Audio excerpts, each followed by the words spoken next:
Chapter 297. Be careful of the arrow formation. Chu Huaying suddenly pulled on the reins and led the cavalry to charge towards the side of the formation. Everyone raised their shields. In the north, thousands of archers shot a dense barrage of arrows in the darkness. However, this was the strength of the heavy-armored cavalry. After withstanding a round of arrows, only a few of them suffered minor injuries. Not a single one of them died in battle. Swish!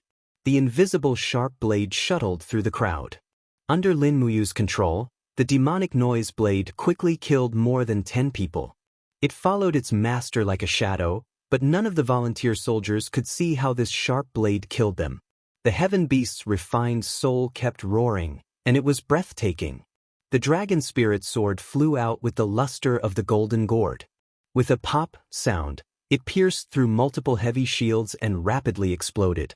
The battle energy transformed into a shock wave that shook 7 or 8 people away. It also quickly tore apart the defensive formation formed by this group of volunteer soldiers. Further ahead, there were still layers of defensive barriers waiting for the Flying Mount Battalion. Long Qianlin was already prepared. Rather than saying that Lin Muyu and Chu Huaying were attacking at night, it was more like they were walking into a trap. It seemed that Long Qianlin had also guessed that the Empire would launch a life-and-death battle. Thus, he arranged more than 10 heavy shield formations and archer formations in the camp. Behind them, there was an even more terrifying spear formation. This was the most terrifying method of battle for the heavy-armored cavalry. Be careful! Chu Huayan spurred his horse and rushed to the front with his sword in hand. Suddenly, his sword flashed and knocked away the tips of several spears. He spurred his horse and charged into the spear formation, brandishing his sword and killing indiscriminately. Behind him, the well-organized Flying Mount Battalion charged forward together with him. As they broke through the spear formation, many soldiers of the Flying Mount Battalion were pierced by the spears. Lin Muyu held her sword and rushed side by side with Chu Huaying. The dragon spirit sword cut through iron as if it was mud. With just one slash, a group of spears were cut in half. She raised her palm and activated the first element profound energy, chaos of the common people. Countless celestial bodies rampaged within the crowd, and in the blink of an eye, nearly 20 volunteer soldiers had turned into corpses. Their bodies were covered in blood, and under the impact of the 7 planets' profound energy, their blood vessels were in turmoil, and their bodies exploded. At this time, there was only one word in Lin Muyu's heart: kill. All the benevolence and righteousness had also vanished at this moment. Being kind to the enemy was being cruel to oneself. He still understood this principle. Moreover, this group of volunteer soldiers were not good people. Most of them were the private army of the Jinan king, Qin Yi, and not the imperial army fighting for the country. In contrast, the winged cavalry battalion, the imperial army that was fighting to protect the capital from being massacred, was much more noble. Chu Huaijin turned to look at Lin Muyu and said, "Conserve your energy. Don't use your martial soul and battle chi. This is a war, and we don't know how long this battle will last. You have to maintain your physical strength and dark force." Lin Muyu nodded and said, "Got it, Brother Chu."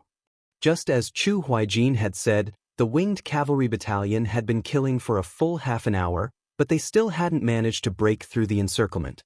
Moreover, war was originally an art. This battle was more like a battle of attrition.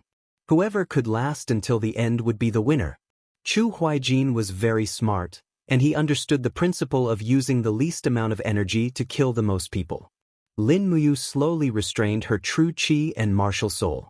It wasn't bad to just rely on her strong physique to kill the enemy. The dragon spirit sword was sharp, and the Jedi warhorse was fully armored. The number of volunteer soldiers who died under the dragon spirit sword didn't decrease too much.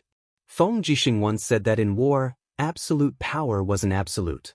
War was like a huge meat grinder. No matter how strong a person was, they would also lose their strength and life in war.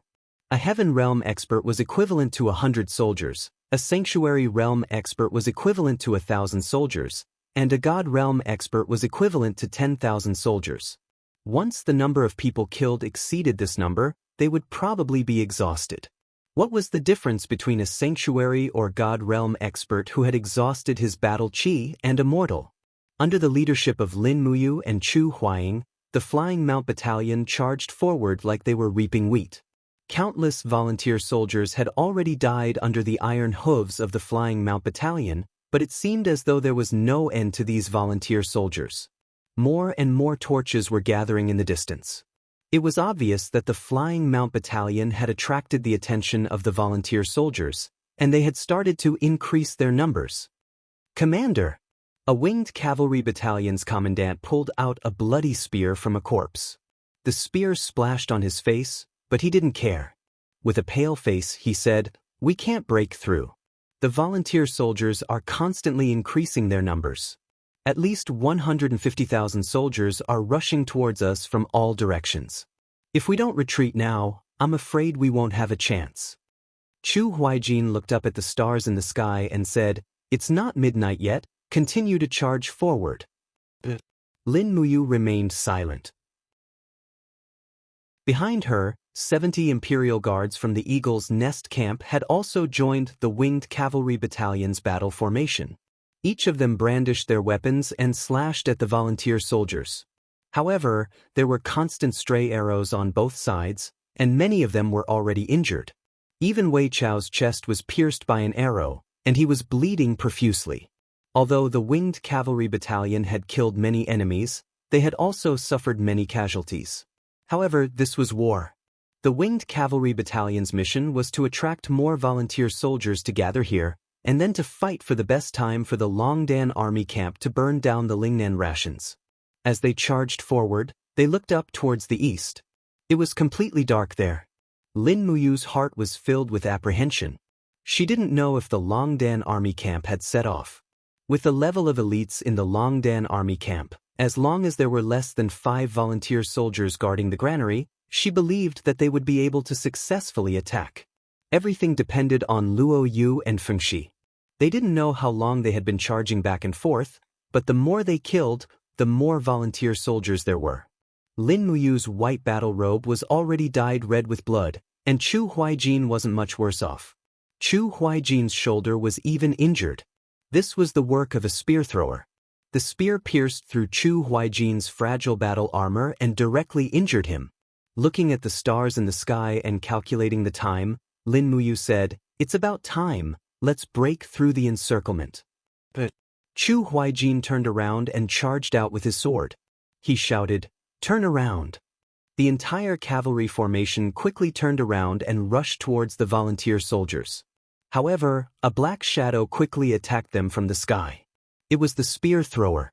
These spears were very sharp, and they instantly pierced through the bodies of many Winged Cavalry Battalion soldiers. The soldiers and their war horses were twisted together and trampled on each other. It was a tragic sight. However, Lin Muyu, Chu Huaijin, and the others didn't hesitate at all. They continued to lead the survivors and charged forward. Swoosh! The battle energy raged again. Lin Muyu opened her hands, and the golden gourd martial soul shone brightly. Golden gourd vines whizzed through the gaps in the crowd and suddenly separated the volunteer soldiers from the spear formation, opening up a path for the Winged Cavalry Battalion. "Well done." Chu Huaijin laughed loudly. He waved his sword and cut off the head of a volunteer soldier. He shouted, "Brothers of the Winged Cavalry Battalion, we have completed our mission. It's time to go home." However, it was destined that many people wouldn't be able to go home. The volunteer soldiers swarmed over and separated the cavalry at the back into small groups. They completely separated the rear part of the cavalry. Then, they wantonly stabbed their spears, piercing the brave heavy cavalry and their war horses like hedgehogs. In less than 10 minutes, at least 1,000 Winged Cavalry Battalion soldiers had their blood spilled on this piece of land. Lin Muyu couldn't help but look back. Her heart was filled with pity, but this was war. It sharpened his will and helped him to grow and change. Heroes are created by the times. Perhaps this was the moment right now. Kill! The killing intent in his eyes intensified. He waved his right hand, and the dragon spirit sword flew out under the energy of the imperial fire sword. He raised his hand and took out the pear blossom spear from his Jiankuan bag. He suddenly shook the spear, and the spearhead drilled into the abdomen of a volunteer soldier, sending him flying and smashing him into another group of people. At the same time, the spear soul was suddenly activated. An ice Kirin roared and rushed into the crowd, freezing a group of volunteer soldiers into ice and then crushing them. The moment the pear blossom spear appeared, many volunteer soldiers were scared and retreated. At this time, Chu Huaijin didn't hold back his battle energy anymore. On his shoulder, the purple marten martial soul shone brightly. He raised his left hand, and a crescent energy fell from the sky and blasted into the crowd. Then, starlight pierced through the bodies of the volunteer soldiers. Although the star-picking finger was elegant, it wasn't inferior when it came to killing. When he returned to about 200 meters away from the city gate was already surrounded by a dense mass of volunteer soldiers. A group of spearmen swarmed over, and a fierce general with the rank of Chiliarch shouted, "Cut off their retreat. It's easy to come out, but they want to return to the city? Dream on." Lin Muyu didn't hesitate and said, "Kill." At this moment, the city gate suddenly opened, and a familiar voice roared, "Warriors of the imperial capital, kill your way out and support the brothers of the Flying Mount Battalion. Archers on the city wall, fire your arrows and kill those southern barbarian spearmen." It was Du Hai, the #1 warrior of the empire. He led the Tianchong army out of the city and quickly broke through the phalanx formed by this group of spearmen. Lin Muyu and Chu Huaijin also took the opportunity to lead the Flying Mount Battalion back into the city. They didn't continue to fight. Outside the city, there were soldiers of the Flying Mount Battalion dying in battle every second. Lanyan City couldn't bear any more losses. Unknowingly, the Flying Mount Battalion had been killing outside for more than 4 hours. The eastern sky was already turning bright. Below the city wall, Du Hai scared off the Iha Nation's army with 2 slashes. He returned to the city and checked on the damage done to the Flying Mount Battalion. Lin Muyu looked back and saw that Wei Chou, Xiahou Sang, and the others were all injured. She also had an arrow in her arm. She didn't even know when the arrow was shot. "Commander, you're injured," Wei Chou said hurriedly. "I'm fine." Lin Muyu reached out and pulled out the arrow in pain. She asked, "How's the situation of the Eagle Nest Battalion?" Wei Chou looked gloomy and said, 17 Imperial Guards and more than 300 Imperial Guards died in battle." "Oh," Lin Muyu responded faintly, but her heart ached. The Flying Mount Battalion marched slowly on the main road of the city. There were torches on both sides of the road, and many commoners were watching from both sides. However, the commoners' eyes were clearly filled with indifference. This made Lin Muyu feel even more distressed. In this battle, the Flying Mount Battalion sent 17,000 people out of the city, and less than 5,000 people returned. So many people died, but she didn't know who it was for. Chapter 298. Pa! A hard object smashed into Lin Muyu's face, but he quickly caught it with one hand. It was a piece of dry, hard bread. He looked up and saw that the person who threw the bread was a child about 10 years old. His face was full of childishness. His grandfather's face was ashen as he hurriedly said, "Sir, this child doesn't know any better. Please don't blame him." Lin Muyu looked at him indifferently, then her gaze fell on the child. "Why did you throw bread at me?" The child's eyes were filled with hatred that didn't match his age. "You dogs of the Empire, why don't you let the Iha Nation's army enter Lanyan City? As long as they enter, Grandpa will be able to obtain land and our family will be able to eat soft bread every day." Lin Muyu smiled and rode up to him. She looked down at him and said, "Are you sure the Iha Nation's army will give you bread after entering Lanyan City and not take away what you still have?" The child shook his head. "No, the Iha Nation's army is all good people." On the side, Wei Chou slowly walked over with his sword in hand and said indifferently, "Commander, as long as you give the order, this subordinate will execute this ignorant little bastard for attacking the Imperial army." The child's grandfather immediately knelt on the ground and begged for mercy. "Sir, please don't. He's still young and doesn't know any better. Please don't kill him." Lin Muyu shook her head and said, "Forget it. Let's go and let everyone rest early." Wei Chou nodded. However, at this moment, a cold brick smashed into Xiahou Sang's face with a swoosh, causing his nose to bleed profusely. Xiahou Sang was already injured and looked like he was on the verge of death. He raised his head and saw that the person who smashed him was a young man in his 20s. In a fit of rage, he immediately drew his sword and shouted, "Bastard, you don't want to live anymore?" The young man quickly turned around and disappeared into the alley. Xiahou Sang wanted to give chase, but Lin Muyu hurriedly said, "Xiahou, come back. Don't give chase. Don't cause unnecessary trouble." Xiahou Sang's face was full of grievance. His eyes were red, and the hand holding the sword was trembling slightly. "Sir, I, Xiahou Sang, have been loyal to the Empire all my life. Aren't we protecting these lowly commoners by fighting for the Empire? Why do they treat us like this? I, Xiahou, have never suffered such injustice in my life." Lin Muyu said indifferently, "You and I are both soldiers of the Empire. This is something we must bear. Enough, let's go back to camp." "Yes."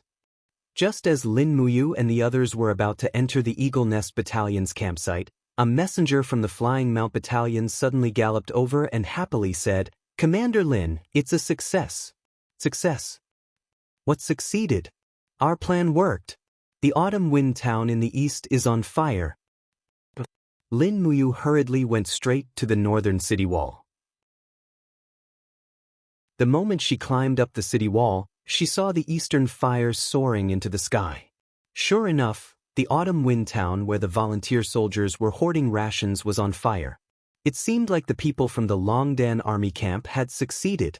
The sound of messenger birds flapping their wings could be heard in the air. A bird slowly landed. Lin Muyu took the letter tube and looked at it. It was a letter from Luoyu.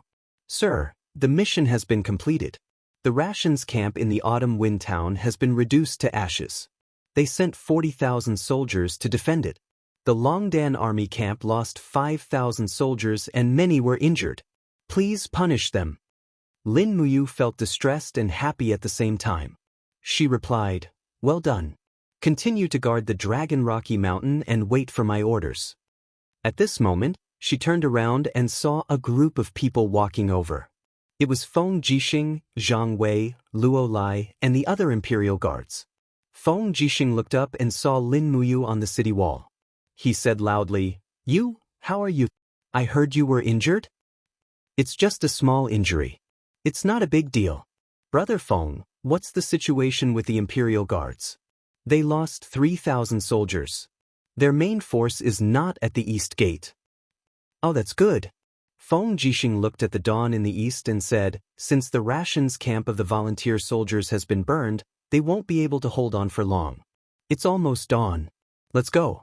Her Highness Yin is still waiting for our reply in Zetian Palace Hall." All right. There was no time to tidy up her clothes. Lin Muyu brought Wei Chou and Xiahou Sang with her to Zetian Palace Hall. Feng Jixing was almost the same as Lin Muyu. Everyone's battle robes were blood red. Even the dark blue imperial military uniform under their armor was dyed dark red. It was a clear proof of the word, bathed in blood. In Zetian Palace Hall, the maidservants blew out the immortal crane lanterns one after another. The officials were still waiting anxiously in the main hall. At this moment, Feng Jixing, Lin Muyu, Chu Huayin, and the other generals entered the main hall. An attendant immediately shouted excitedly, "Commander Feng Jixing, Commander Chu Huayin, and Madame Lin Muyu request an audience." Qin Yin was currently sleeping with her face resting on her hands.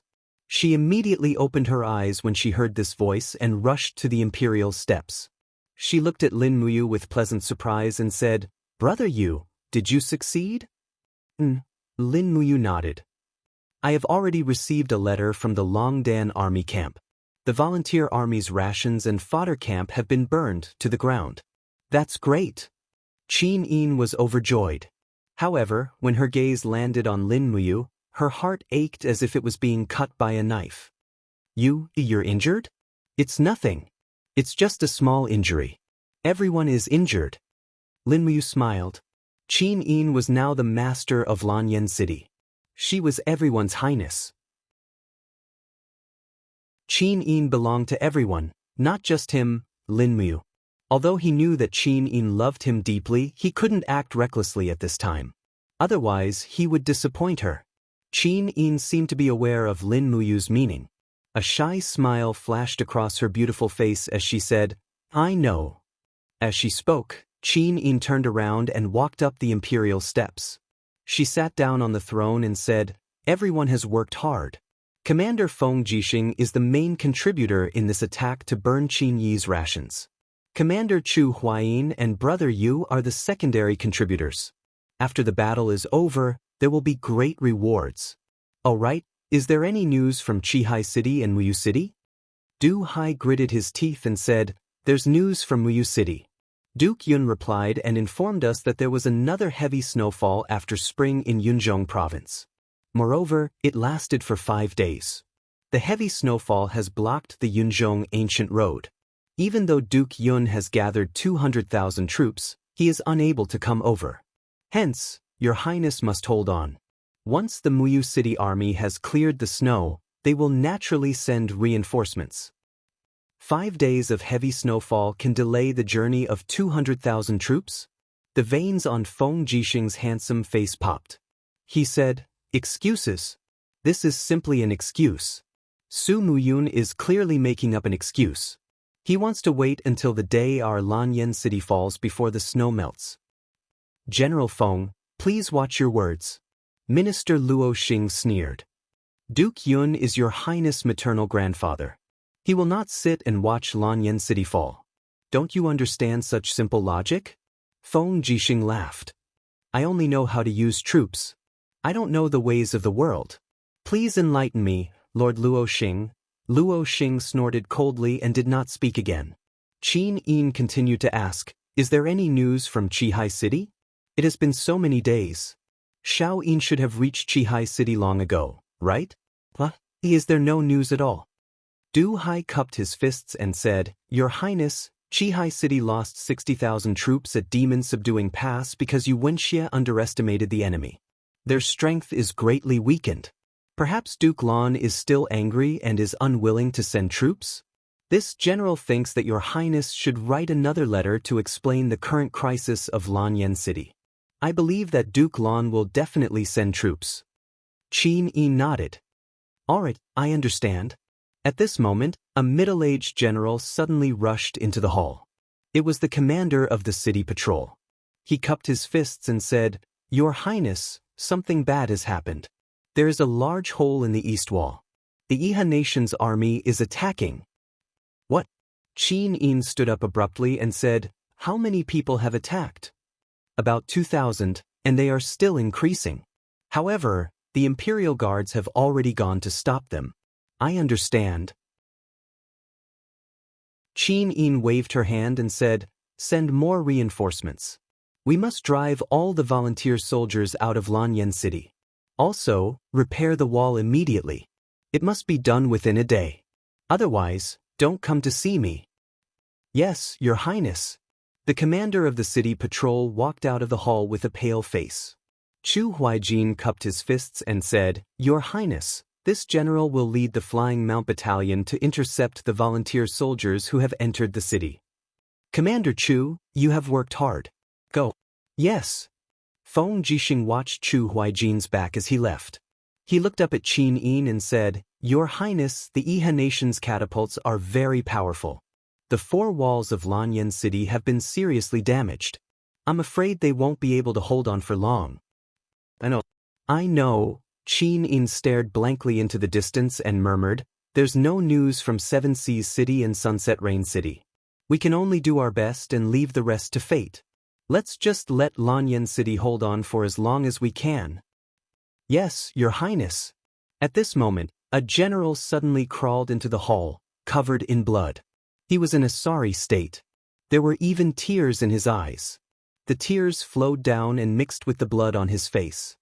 "For you," Feng Jixing shouted, "how can you be so rude?"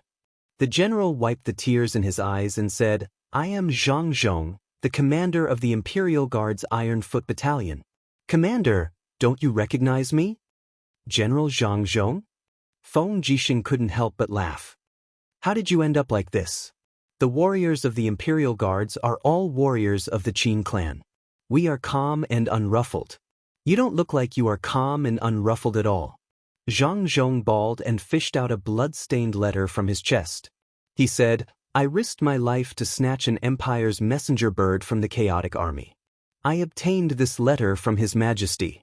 Commander, Your Highness, His Majesty isn't dead yet. What? Father isn't dead. Qin Yin hurriedly stood up and ran down the steps. She snatched the letter from Zhang Zhong's hand and saw a line of words clearly written on it. It was Qin Jin's handwriting. We and the Tianchong army fought our way out of the encirclement and were surrounded on Mount Tianho on the way back to the capital. Please rescue us quickly. Qin Yin's hand trembled as she held the letter. Tears flowed from her eyes. Father isn't dead. Father is still alive. Wu.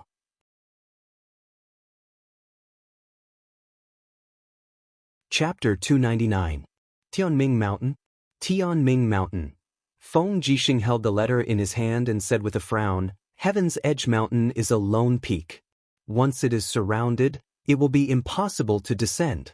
If there is no military force to coordinate from the inside and outside, it will be a dangerous place. As he spoke, Feng Jixing cupped his fists and said, Your Highness Yin, Feng Jixing requests to lead the Imperial Army to rescue Your Majesty. No, not possible. The person who objected was Chu Chu. With a solemn face, he said, Regardless of whether this letter is real or fake, even if His Majesty is really surrounded in Tianming Mountain, the Imperial Army must not leave Lanyan City.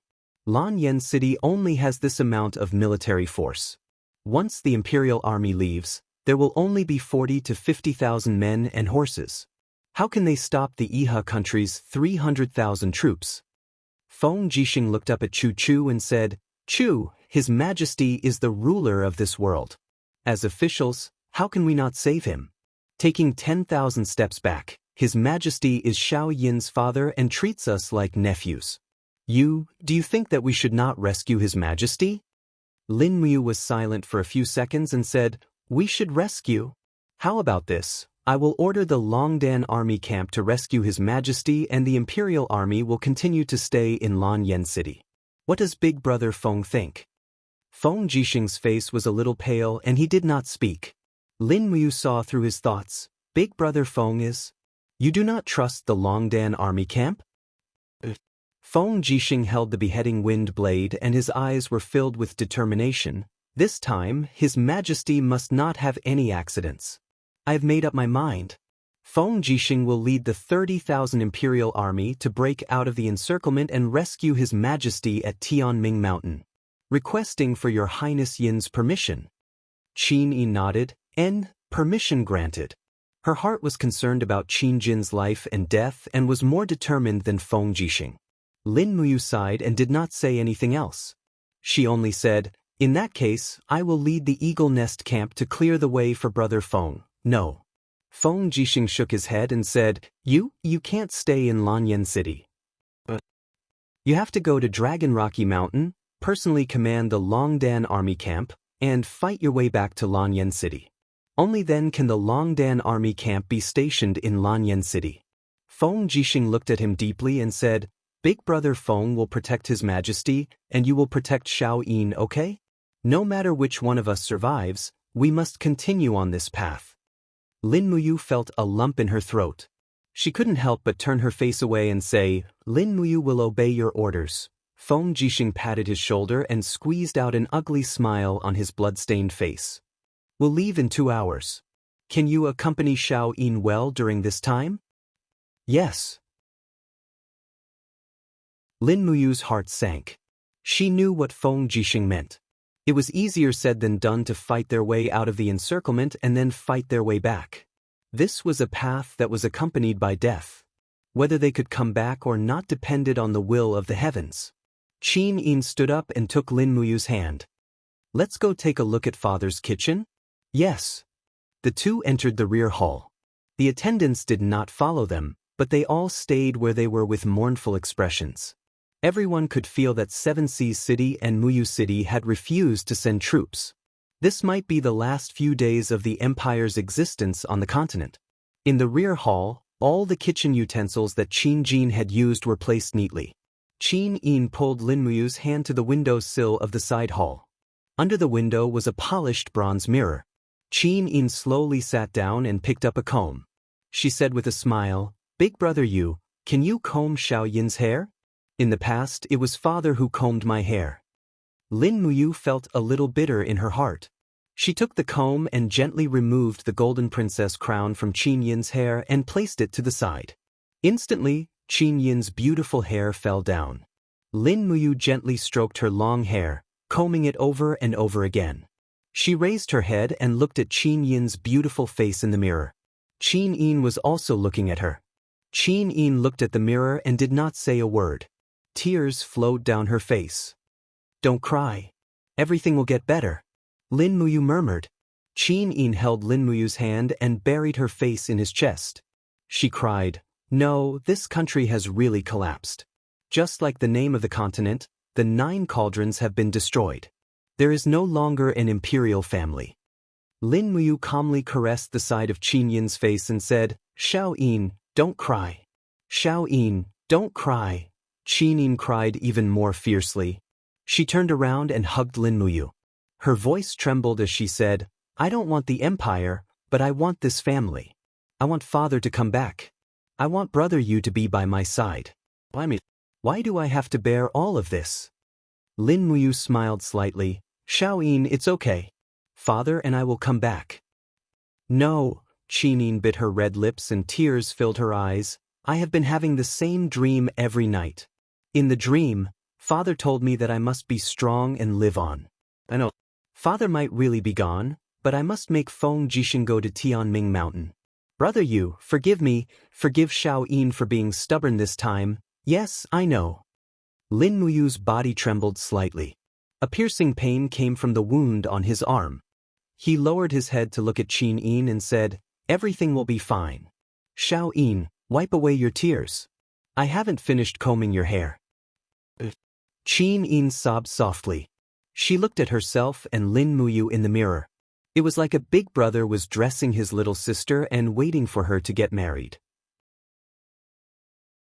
However, this scene seemed to be on the verge of shattering. This was the last time it would happen. After combing her hair, Qin Yin coiled her own hair and inserted an exquisite golden crown. She regained some of her princess-like demeanor. She stood up and turned to look at Lin Muyu, saying, "Regardless of success or failure, you must come back alive to see me." "Don't worry. I will." Lin Muyu turned to look outside and said, "There's not much time left. I have to go." After watching Lin Muyu walk out of the side hall, Qin Yin couldn't help but sob again. Her voice was as soft as a mosquito's buzz. "I love you. You must come back alive to see me." Outside the main hall, Wei Chou and Xiahou Sang led a group of royal guards and royal guards, waiting for Lin Muyu's orders. They hadn't slept the entire night, but their fighting spirit was still high. "Commander, are we leaving?" Wei Chou asked. Lin Muyu nodded. "Yes, but this time, I can't guarantee that I can bring you back alive." Wei Chou smiled. "Commander, don't worry. We can come back by ourselves." "That's good. Let's go." "Yes." On the northern city wall, the city wall was suffering from heavy attacks from the catapults. A large portion of the city wall had already collapsed. Zhang Wei was leading a group of people to repair it. At the same time, the streets of the city were densely packed with the imperial army's heavy cavalry, shield-bearers, pikemen, archers, etc. Over the past few days, more than 10,000 imperial army soldiers had died in battle, but Feng Jixing still managed to gather together an army of 30,000. "You're here?" Feng Jixing carried his wind-chopping saber and rode his horse over with a smile. He said, "This bunch of bastard volunteers have destroyed another section of the city wall. Damn it. We are preparing to set off."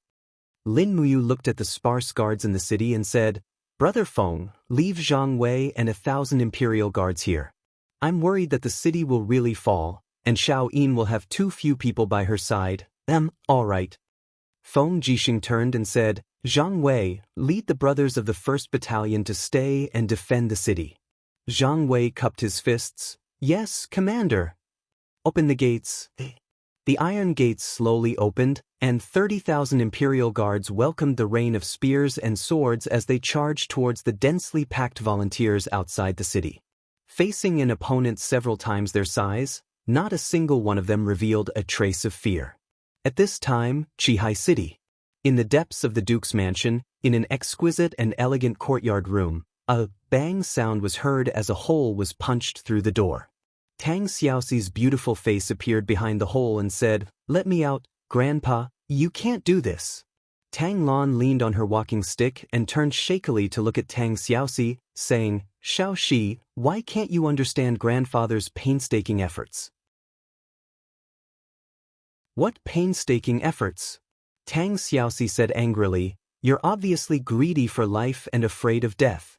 You're an important official of the empire, a duke of a region, but you're afraid of death and don't dare to send troops. I've seen through. Grandfather is no longer the great general who followed the previous emperor to war." "What did you say?" Tang Lan was slightly angered, saying, "Don't you understand?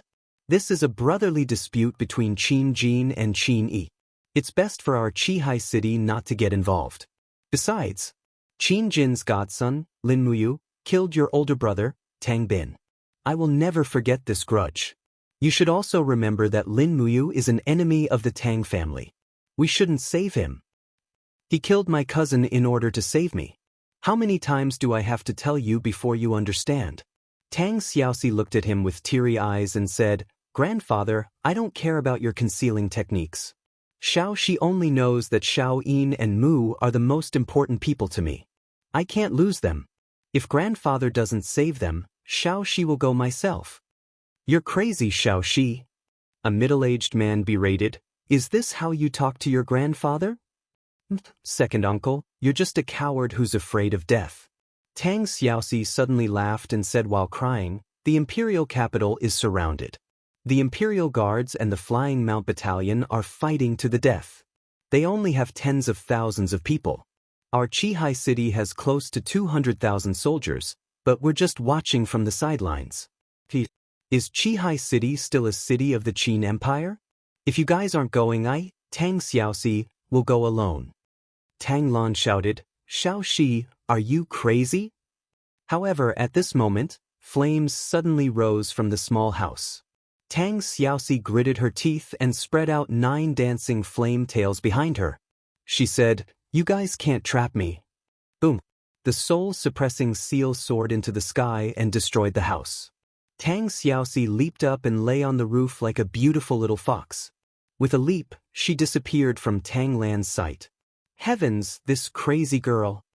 Tang Lan gritted her teeth. "Send someone to find Xiaoxi immediately. We must bring her back." The middle-aged man said, "But father, the envoy from Iha Nation is still waiting in the living room. What should we do?" Tang Lan said indifferently, "Let him go. Tell him to tell Qin Yi that there will be a war between Qihai Province and Iha Nation. Tell Qin Yi to wash his neck and wait for Qihai City's butcher knife." "Oh yes, that person? Have you found him?" "Yes, he has been arranged to stay in the post house in the city.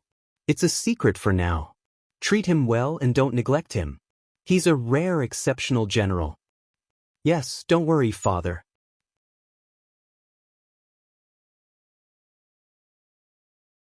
Chapter 300. Outside Lanyan City, 30,000 imperial guards led the charge to break out of the encirclement. Feng Jixing held his long blade and rode his horse to the front of the formation.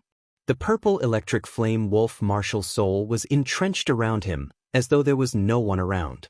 Lin Muyu led Wei Qiu, Xiahou Sang, and the rest of the Eagle Nest camp's armored soldiers and followed the imperial guards to kill their way through. After breaking through 7 to 8 obstructing shield formations, the front was actually empty. The Iha country's army moved to the sides like a tide, as though they were afraid, but it was more like they were deliberately avoiding the enemy. "What's going on?" Feng Jixing held his bloody long saber and said through gritted teeth, "Long Qianlin wants to let the imperial guards break out of the encirclement on purpose?" Lin Muyu lowered her sword, grabbed Judy's reins, and galloped all the way. She said with a serious expression, "Big brother Feng, something is wrong. We can't break out of the encirclement so easily. The Yihan nation's army isn't that weak. There must be a trap. Feng Jixing nodded. I know, but we still have to go to Heaven's Causeway Mountain. You must be careful. Lin Muyu frowned. Heaven's Causeway Mountain is most likely a trap. You must be extra careful. The Yihan nation's people are hypocritical and cunning. If it's not absolutely necessary, don't go to Heaven's Causeway Mountain. Feng Jixing nodded and said with a smile, You must also be careful. Long Qianlin must have already noticed Dragon Rocky Mountain, and it's most likely surrounded now. I know. Let's part ways here. Okay. Lin Muyu suddenly pulled the reins, and Zhu Di let out a long neigh. He took his master to the northeast, while Wei Chou, Xiahou Sang, and the other soldiers of the Eagle Nest camp followed. Feng Jixing shouted, and led the 30,000 Imperial Guards eastward towards Heaven's Causeway Mountain. The Eagle's Nest camp was made up entirely of cavalry. They moved at lightning speed. After 4 hours, they could already see Dragon Rocky Mountain in the distance. Just as Feng Jixing had expected, the flags of the Yihan nation were flying at the foot of Dragon Rocky Mountain. This place was surrounded. However, there were not many soldiers surrounding the mountain, no more than 20,000 at most. With the remaining 15,000 soldiers in the Longdan army camp, it would definitely not be a problem for them to rush out. A messenger bird. Lin Muyu turned around and said. Wei Chou immediately took the cage from the side of the horse and handed the messenger bird to Lin Muyu. Lin Muyu quickly wrote a line of words. Luo Yu, I have led the Eagle Nest camp to the west of Dragon Rocky Mountain to provide support. You will lead all the troops of the Longdan army camp down the mountain and follow me back to the imperial capital. Lin Muyu, whoosh! The bird flapped its wings and flew high into the sky. Like a sharp white arrow, it shot towards the towering Dragon Rocky Mountain.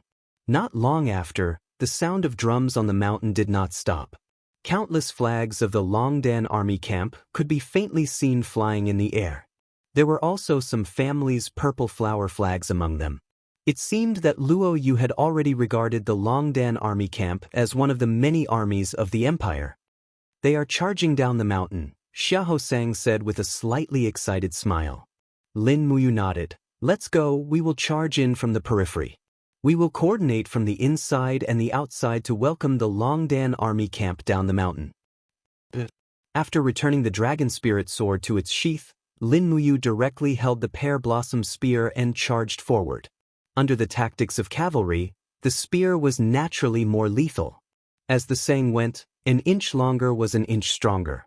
Moreover, the pear blossom spear was cold and sharp. It was very suitable for charging on horseback. Immediately, the hundreds of people from the Eagle Nest camp, led by Lin Muyu, charged into the Yihan nation's camp from the back like tigers entering a flock of sheep. Xiahou Sang's broadsword directly chopped off the head of a volunteer soldier. He swept his gaze around and shouted, Commander, the ones surrounding the mountain are the troops of Swift White Province's Sunset City. Count Xiang Manning is already an old thing, yet he still dares to come to the northern ridge to mess with us. He is simply an old bastard. Kill them all. Count Xiang Manning? Lin Muyu frowned. At the same time, she also realized that the volunteer soldiers in front of her were indeed on the weak side. The soldiers seemed to have been out of battle formation for a long time. Faced with the Imperial Guards and Royal Army's attacks, they did not even have the slightest bit of strength to fight back. Just like that, she and her people killed their way into the depths of the camp. After Wei Chou shot the vanguard general with one arrow, the more than 10,000 volunteer soldiers lost their leader and completely became a target for slaughter. On the mountain, the Longdan army camp roared down. Luo Yu and Fengxi rushed at the front of the crowd. How could the Sunset City army possibly withstand the elite heavy cavalry? In the blink of an eye, they tore through the encirclement. The powerful battle formation of the Longdan army camp directly caused the Yihan nation's army to be frightened out of their wits. Their flags fluttered, and they collapsed without a fight. Seeing the Yihan nation's army retreat like the tide, Luo Yu continued to ride forward. She found Lin Muyu in the crowd, cupped her fists, and said, Madam, should we chase after them? No need. Lin Muyu shook her head. This volunteer army is not worthy of being our opponent. Follow me back to Lanyan City immediately. We are needed there. Yes. Turning their horses around, the 15,000 elites of the Longdan army camp led by Lin Muyu and Luo Yu charged straight for Lanyan City. The sound of hooves was earth-shattering. It was as if this army had become Lanyan City's only hope. However, Lin Muyu did not know that Lanyan City had already reached a point of no return. Boom! The city wall collapsed by another 20 meters. Zhang Wei, who was standing on the city wall, was dumbfounded. He watched as more than a dozen Imperial guards fell into the rubble and were smashed into a pile of minced meat. The long saber in his hand was still trembling, and his face was ashen. He said, "Repair the city wall immediately. Archers, shoot. Don't stop. The moment we stop, the Iha Nation barbarians outside will kill their way in. Guard the city gate and organize the shield formation below the city wall." A chilly arch of the Imperial Guards looked at Zhang Wei with a pale face and said, "General Zhang, the Imperial Guards have suffered heavy losses. We don't have more people to organize the shield formation to protect the city gate." "I don't care." Zhang Wei roared angrily. "Even if I have to find all the prostitutes in Lanyan City, you have to organize a shield formation of 100 people to protect the city gate. Go. Someone, send a message to Zetian Palace and ask General Qin Lei to send the Imperial Guards to reinforce the North Gate. The barbarians outside the North Gate are attacking like crazy." "Heavens." "Yes, General." Tongtian Street was bustling with people. They knew their fate on the day the city was breached. So many of them had already prepared their carriages. They were prepared to rush out and escape once the city gate was breached. They could not wait for death in the city. This made it even more difficult for the troops guarding the city to advance. In the distance, golden-purple Yinhua flags could be seen waving in the crowd. "Get out of the way!" An angry roar exploded in the crowd like a muffled thunder. It was Qin Lei, the commander of the Royal Guards. He was dressed in golden armor and carried the thunder-split blade. He personally led the Dragon Guards and Tiger Guards to kill their way over. In the crowd was a young girl wearing a king's crown. It was Qin Yin. Qin Yin had also personally come to defend the city. Zhang Wei hurriedly flew down the city wall and bowed respectfully. "Your Highness, you really shouldn't have come to the city gate. It's too dangerous here. The southern barbarians of Iha Nation are attacking like crazy. We can't defend the North Gate for much longer." "No, we must defend it." Qin Yin raised her hand and pulled out the purple Yinhua sword. She shouted, "As long as the city lives, we live. If the city dies, we die." The soldiers' morale was immediately boosted by the princess's arrival. Many people even rushed up the city wall and shouted, "Who can give me a sword? I also want to fight for the empire." Behind Qin Yin, a group of generals and civil officials shouted, "Your Highness, be careful. You are the only bloodline of the empire. You can't come to such a dangerous place. Hurry and return to Zetian Palace with us." Qin Yin did not care so much. With a few leaps, she landed on the city wall. In the distance, a scaling ladder was rapidly approaching the city wall. The volunteer soldiers on the scaling ladder aimed at Qin Yin, the general who was wearing the clothes of the empire's royal family. They raised their hands and shot a round of arrows. Qin Yin held the purple Yinhua sword horizontally in front of her chest. She lightly shook it. Suddenly, the purple Yinhua sword let out a sharp sword cry. It turned into a sound wave and attacked. 3 volunteer soldiers fell from the ladder. Qin Yin stomped on the bricks of the city wall with her small boots. 6 golden god-binding chains protected her body. She jumped on the ladder and the sword light flashed continuously. 4 volunteer soldiers fell to the ground and died. Whoosh! When she jumped back to the city wall, a few arrows behind her pierced into the wall. Qin Yin couldn't help but feel a chill in her heart. This was war, not a game. She could die at any time. At the foot of the city, a group of volunteer soldiers had already recognized this beautiful girl. Their faces were filled with hatred as they shouted, "She's Qin Yin, it's her?" This ugly woman has oppressed the world and preys on the people. She's our enemy. Shoot her quickly. Whoosh whoosh whoosh, countless arrows flew over. Zhang Wei hurriedly raised his hand and snatched a shield in front of Qin Yin. The arrows landed on the wooden shield with a pa-pa-pa sound. Suddenly he felt his body heat up. With a wang sound, a huge fire cauldron appeared on the city wall. It was Chu-Chu. Fire cauldron Chu-Chu spun around on top of the city wall and lightly raised his palm. Boom! A huge palm print landed on the battlefield outside the city, instantly killing a dozen volunteer soldiers and turning them into a pile of ashes. Chu-Chu turned to Qin Yin and said, "Your Highness, your life is related to the survival of the world. Please follow me back to Zetian Palace." Qin Yin gasped for breath and nodded, "Yes, Chu-Chu." At this moment, a heavy cavalry of the imperial army galloped over from afar. With a pale face, he shouted, "Not good, not good. The east gate has been breached." "What happened?" Zhang Wei said angrily, "The east gate is so sturdy, how could it be broken?" The imperial guard's face was ashen as he said, "A god. A god has descended."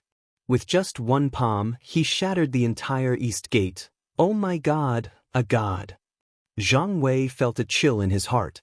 Chu-Chu's face also turned pale and said, "Qin Lei, protect Her Highness. Go around the main road through the alley and prepare to break through the east gate. As long as Her Highness is alive, the Empire still has hope." Qin Lei cupped his fists and said, "Yes, Sir Chu-Chu."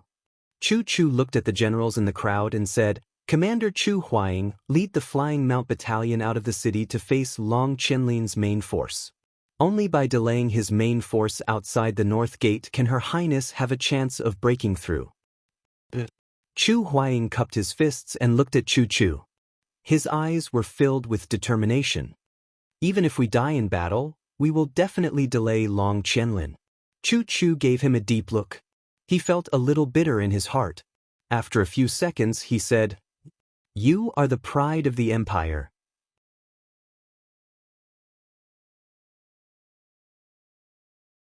Chapter 301. Boom! Another section of the city wall collapsed, and the volunteer soldiers swarmed in. Not to mention the east gate, even the north gate in front of them was in danger. Chu-Chu and Qin Lei protected Qin Yin together as they retreated from Zetian Palace Hall. The defeat of Lanyan City was inevitable. The Qin Empire had been around for more than 7,000 years. Finally, on this day, the fate of this ancient empire had come to an end. The war drums thundered, and the imperial guards, whose faces were covered with blood, carried the war drums to the city wall. They beat the war drums with all their might and cheered for the Flying Mount Battalion, which was streaming out of the city. Chu Huayin's armor was stained with blood, and his face looked tired. At this moment, the light of dawn fell on his face, making him look exceptionally handsome. With his hand on the hilt of his sword, Chu Huayin walked at the front of the Flying Mount Battalion. With an arrogant look on his face, he looked at the volunteer soldiers who were in formation outside the north gate of Lanyan City from afar. This volunteer soldier used to be the private army of Qin Yi, the Prince of Zhenan. It was an elite army from Bailing City, one of the 7 famous cities of the empire. At this moment, there were only 150,000 soldiers left. It was precisely because of the existence of this army that led to the defeat of Lanyan City. The Flying Mount Battalion was one of the only remaining corps of the empire. At this moment, there were more than 5,000 soldiers left, and the former commander of the Flying Mount Battalion was Long Qianlin. At this moment, Long Qianlin had become the commander of this volunteer soldier in front of them.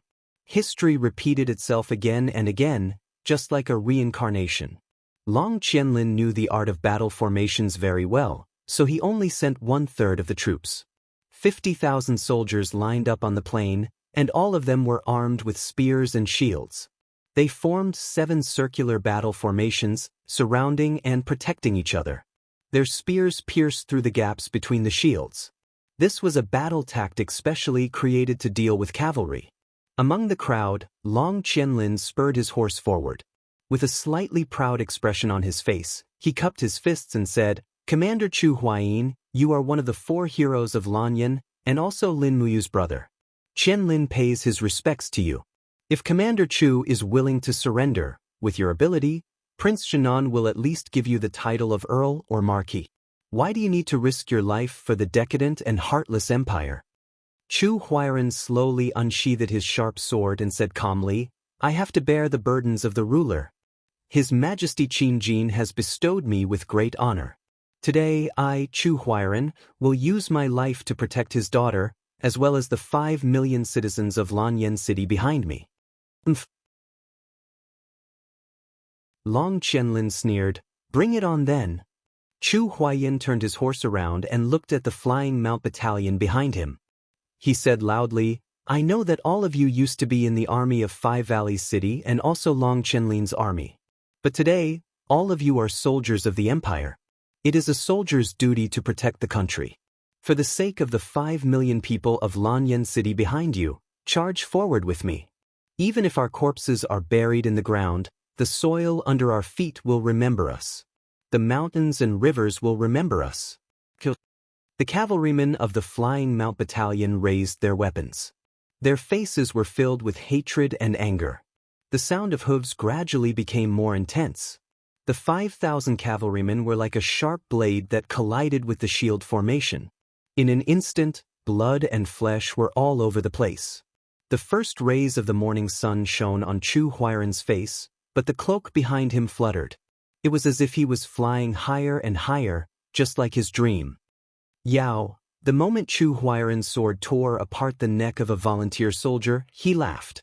I'm not a competent brother, but I'm a competent soldier of the empire. Be proud of your brother.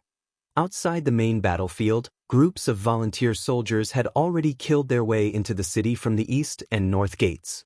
According to Marshal Ji Yao's order, massacre the entire city. These volunteer soldiers killed anyone they saw after entering the city. They were like ferocious beasts that devoured the lives in Lanyan City. At this moment, among the fleeing commoners, a young lady carrying a harp and her maid could be seen. There were also a few guards wearing the uniform of the Divine Might Battalion. They were moving against the flow of the crowd and heading straight for the north city wall. Zhang Wei was holding a long saber and riding his horse as he commanded the imperial guards to retreat. His gaze swept across the crowd and he hurriedly flew over. He said respectfully, Miss Xianxia, the city gate has been breached. Why are you still here? Leave quickly and follow the commoners out of the city. That's our only hope. Xianxia was carrying a harp, but she shook her head with a smile and said, General Zhang Wei, you should leave quickly. I want to finish the last part of my journey with him on this ruined city wall. Zhang Wei's body trembled. His eyes were red as he cupped his fists and said, The empire has let you down and also let him down. Xianxia smiled. Thank you for your understanding, General. Go quickly and save more people. Yes. Zhang Wei spurred his horse away while Xianxia carried the harp and walked on the blood-stained stone steps. Step by step, she arrived at the ruined city wall. She slowly put down the harp on the broken wall where the battlements had fallen. She knelt on the blood-stained city wall and looked at the flying mount camp and the volunteer soldiers who were fighting in the distance. She knew that her beloved was dutifully doing his duty among the crowd. Xiaoyu, burn the Qilin incense for me. Then you should escape too, Xianxia muttered. The maid was startled. Tears flowed from her eyes as she said, Miss, Xiaoyu won't leave. Xiaoyu wants to die with you. Xianxia turned around and looked at her. Her face was filled with gentleness as she said, You're still young. You haven't met anyone worthy of your love. Your life is still very long. As for me, the person I love is right there. My love will vanish along with him. Once Chu Huai dies, what's the point of Xianxia living on? Xiaoyu cried like a pear blossom in the rain, Miss, burn the incense and leave. Be obedient. Yes, Miss, Xiaoyu lit an incense burner. The purple incense was very strange. Wisps of it lingered around Xianxia's body. Xiaoyu cried even more fiercely, Miss. Xianxia gently pulled on the strings of the zither and arranged them one by one. She lowered her head as her tears dripped onto the zither. She held back her sobs as she said, "We live together, and we die together. Xianxia was born with love, so I have no regrets even if I die." Xiaoyu cried as she retreated a few steps. She said, "If there's a next life, I hope that Miss can stay with Commander Chu for the rest of your life. You don't have to suffer the pain of being separated by heaven and earth anymore. Xiaoyu is leaving now." As she spoke, Xiaoyu leaped up and landed silently under the rubble of the city like the morning sun. The guards looked at each other before cupping their fists and retreating. Xianxia held back her tears as she looked at the crowd that was fighting below the city wall. She heard Chu Huai's voice and saw the resplendent lights of the star-plucking finger exploding in the crowd. No matter how sharp a sword was, it would not be able to sever the heart of love. The sound of the zither was filled with desolation. This was the first time Xianxia had played the general zither. The sound of the zither was decisive, and it faintly carried the sound of a powerful army. It seemed to resonate with the battle below the city wall. On the battlefield, Chu Huayi's body was riddled with wounds. Even the warhorse he was riding on was riddled with arrows. But as the warhorse galloped, Chu Huayin raised his sword again and again, slashing at the bodies of the righteous soldiers. This was like fate. The battle between Chu Huayin and Long Qianlin was fate. His love for Xianxia was also fate.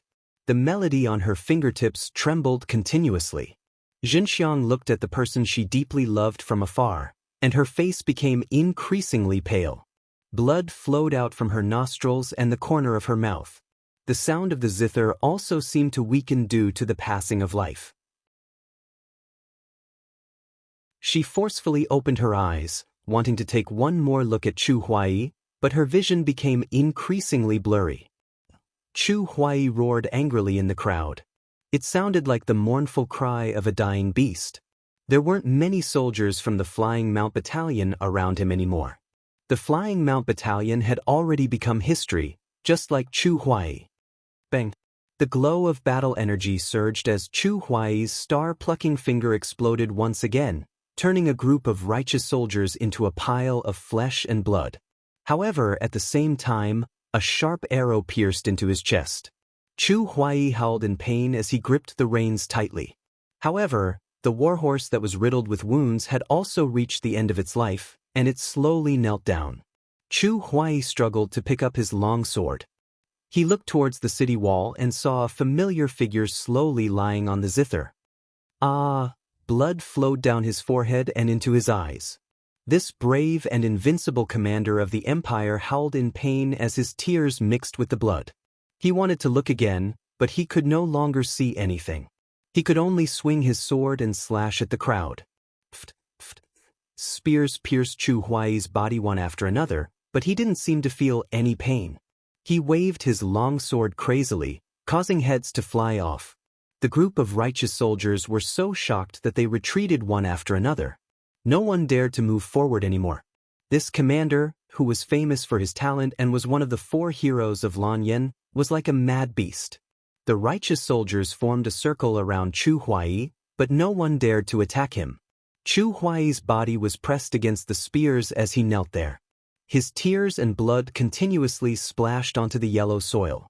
Suddenly, he reached into his clothes and used the last of his strength to take out a blood-stained ball. He said in a voice as soft as a mosquito, "Yao, brother is gone." Outside the battle formation, Long Qianlin was riding on a warhorse. His body trembled slightly as he bowed his head in the direction of Chu Huayin and said, "No one is allowed to touch Chu Huayin's corpse. Do you understand?" "Yes, General." The group of generals cupped their fists. At this moment, a messenger suddenly galloped over and said loudly, "General, something bad has happened. Lin Muyu has led the Longdan army camp's men here. They will arrive at the battlefield in 5 minutes at most." "He's finally here." Long Qianlin raised his hand slightly and said, "Block the north gate of Lanyan City with 20,000 men. Let Lin Muyu and the Longdan army camp enter with the remaining 100,000 men. Surround them. This is a battle of annihilation." A general asked, "General, you want to kill Lin Muyu?" Long Qianlin's eyes flickered as he said, "If you kill someone's elder brother and they have the ability to kill you, will you spare their life?" "I understand." The group of volunteer soldiers slowly dispersed as the Longdan army camp entered. Lin Muyu rode on his warhorse and ignored the volunteer soldiers who were surrounding him. He headed straight for the center of the battlefield and saw countless corpses in the distance. The Empire's purple Yinhua flag was scattered all over the ground. There was a person kneeling at the spot where the most corpses were piled up. His blood-stained commander's cloak fluttered gently in the wind. That was Chu Huai. Lin Muyu felt as if his heart had been pierced by thousands of arrows. His body swayed and he fell to the ground. He scrambled to his feet and stumbled all the way to Chu Huai's corpse. He hugged his ice-cold body and almost couldn't cry. Tears rolled down his cheeks as he hugged Chu Huai's body tightly. He cried out sorrowfully, as if he was a wild beast that had lost its loved one.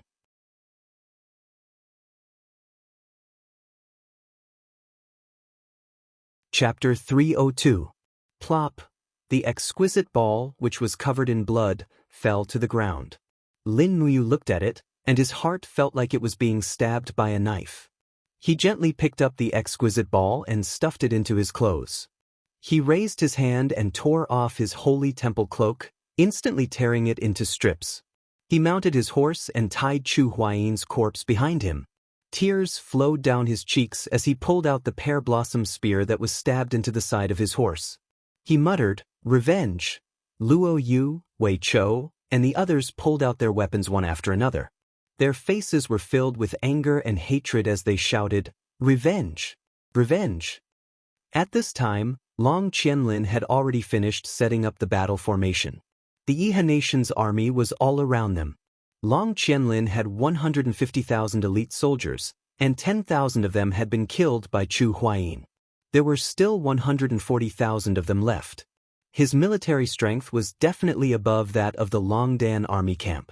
However, Long Qianlin didn't dare to be careless, because the person commanding the Longdan army camp was Lin Muyu. She was the opponent he feared the most in his life. Cavalry, move out. The Yiyong army finally mobilized the Lingnan heavy cavalry.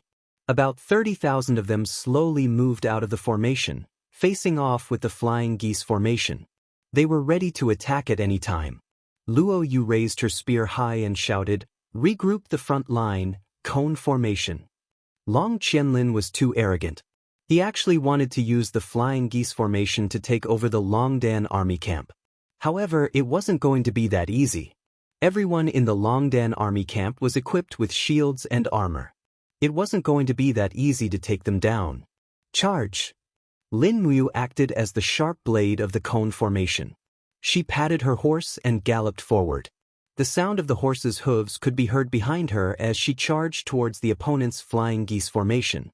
Just as the two sides were about to collide, the soldiers of the Brave Dragon Battalion took out their longbows and shot a round of arrows. Furthermore, they were using white diamond arrowheads. The white diamond was so sharp that it could penetrate a 10-centimeter thick steel plate. How could the Lingnan cavalry's armor withstand it? Puff, puff, puff, puff. Blood splattered everywhere. One round of arrow rain was enough to injure or kill thousands of Lingnan cavalrymen. This kind of loss was nothing much, but the corpses of the cavalrymen quickly became obstacles for their comrades at the back. When they collided with each other, the losses were hard to calculate. What was worse was that the Courage Dragon Battalion was charging towards them. The group of people led by Lin Muyu suddenly thrust their spears forward. Amidst the violent collision, the two heavy cavalry clashed head-on. In an instant, it was clear who had the upper hand.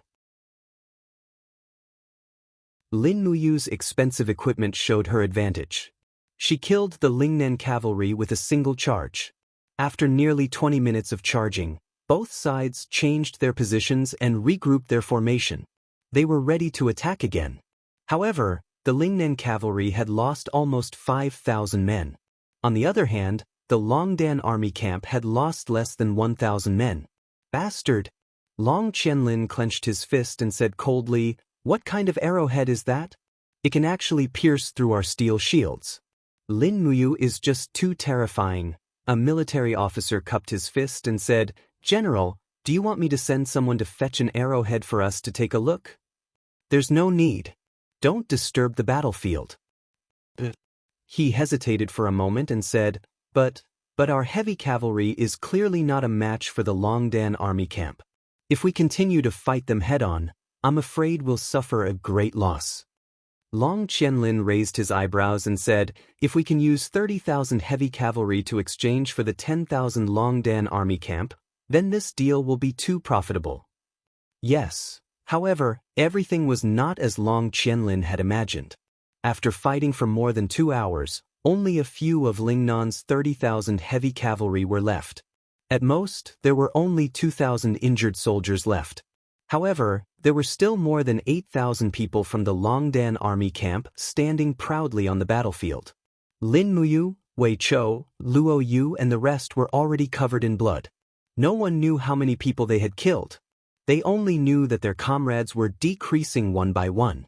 The pear blossom spear seemed to have been bathed in blood. Even the handle that was holding it was a little slippery. Lin Muyu lightly shook her arm. Immediately, the pear blossom spear buzzed loudly and shook off all the blood. Looking at the volunteer army camp in the distance, Lin Muyu slowly raised her arm and pointed the pear blossom spear at them. She smiled and said, "Follow me and attack their volunteer army camp." The Longdan army camp did not wait for the enemy to reorganize their formation and launch their attack. There was no place for modesty on the battlefield. Lin Muyu understood the principle of not missing an opportunity. She would not give Long Qianlin any time to catch his breath. "Oh no, they aren't even resting before charging," said a military officer with a pale face in the middle of the volunteer army. Long Qianlin immediately waved his hand and said in a low voice, "Order them to immediately reorganize the heaven and earth formation and block the Longdan army camp." A group of archers, pikemen, and shield-bearers formed a circular battle formation and attacked rapidly. It was this battle formation that defeated Chu Huayi's flying mount camp. Now, Long Qianlin was using the same tactic again. It seemed like he wanted Lin Muyu to end up like Chu Huayin. Not only that, he swept his gaze across the crowd and cupped his fists. "Lord Kobin, please come out and help us kill Lin Muyu." Among the crowd, a middle-aged general who seemed to be in his 50s rode out of the formation. His face was expressionless, but when he frowned, an invisible aura descended on the surroundings, causing Long Qianlin and the others to feel a boundless pressure. This was the domain of a Saint Realm expert. This Kobin was one of the Saint Realm experts that Luolan had brought down from the Sacred Peak. Currently, he was under Long Qianlin's command. As soon as Kobin came out of the battle formation, it seemed like all the Iha Nation soldiers were excited. Lin Muyu and the others naturally did not know about Kobin's existence. In the midst of a chaotic battle, how could Lin Muyu be distracted to use the spiritual pulse technique? The pear blossom spear in her hand was stained with blood again. Facing the heaven and earth formation, Lin Muyu decisively ordered the white diamond arrows to open up a path. After shooting the shield-bearers on the periphery, they charged straight in and used the heavy armor of the Longdan army camp to block the arrows. At the same time, they trampled with their iron hooves, instantly destroying the heaven and earth formation formed by 5,000 people. "Continue, follow me and charge forward." The army collided with the second heaven and earth formation. Lin Muyu took the lead, waved her iron fist, and directly punched out with chaos of the common people. With a bang, more than 10 shield-bearers were sent flying and turned into blood. Behind her, Wei Chou shot an arrow and killed captaincy in the formation. Then, the Longdan army camp charged straight in and was about to destroy the second heaven and earth formation. Long Qianlin narrowed his eyes and watched from afar. His palms were drenched in sweat as he said faintly, "Lin Muyu, I want to see how you're going to defend against a saint. If you die in battle, I'll collect your corpse. I won't let you suffer any humiliation. You're the same as Chu Huayin, a respectable soldier of the empire. You're the pride of this land." In the battle formation, a person suddenly broke through the wind. It was Kobin. Kobin held a long saber in his hand and attacked from the right side. The handle of the saber swept diagonally, and the power of the sanctuary surged. Immediately, the heads of 5 soldiers in the Longdan army camp flew into the air. Some of them even had their helmets cut off. After this attack, Kobin roared and punched forward with his iron fist. Suddenly, the space was slightly distorted. In the next moment, with a bang, more than 10 soldiers in the Longdan army camp were all swallowed by the flames. The flames in the battle formation soared into the sky. This was the cultivation of a sanctuary expert. "It's a sanctuary," Wei Chou shouted. "Men, come with me and kill them." "No, you stay." Lin Muyu looked at Wei Chou from afar and gestured for him to stop. She said, "Everyone, change your bows and arrows. Let's kill this sanctuary expert first. I'll distract him." With that, Lin Muyu turned over and dismounted from the horse. She used the falling star steps and moved faster than the horse. The pear blossom spear was already hanging on the horse's back, but she raised her hand and pulled out the dragon spirit sword. She attacked from behind Ko Bin. With a roar, the fire in her palm was dense, and she directly used a spiral break that was infused with the true dragon essential fire. At the same time, with a swoosh in the air, the invisible demonic noise saber also flew out. "Die!" In the crowd, Ko Bin brazenly punched the heart of a soldier in the Longdan army camp, but he also felt the strong flame energy behind him. He quickly turned around and saw Lin Muyu. He couldn't help but laugh. "Second heaven of the heaven realm? You'll still die." He spurred his horse forward, his eyes filled with killing intent. Suddenly, his aura rose, and the surrounding time seemed to freeze. Suddenly, everyone couldn't move, and an invisible aura controlled everything. "Ha!" Ko Bin laughed maniacally as he charged toward Lin Muyu. His fists were covered in scorching flames, and he blasted the dragon flame spiral break aside before unleashing another punch that struck the wall of her golden gourd. Bam! Lin Muyu was completely immobilized within the domain, and she threw up a mouthful of blood as she flew back a few steps. However, right at this moment, Wei Chou and the others, who were over 100 meters away, weren't within the domain. He raised his demon-devouring bow, and an arrow flew through the air before striking Ko Bin's suit of battle armor.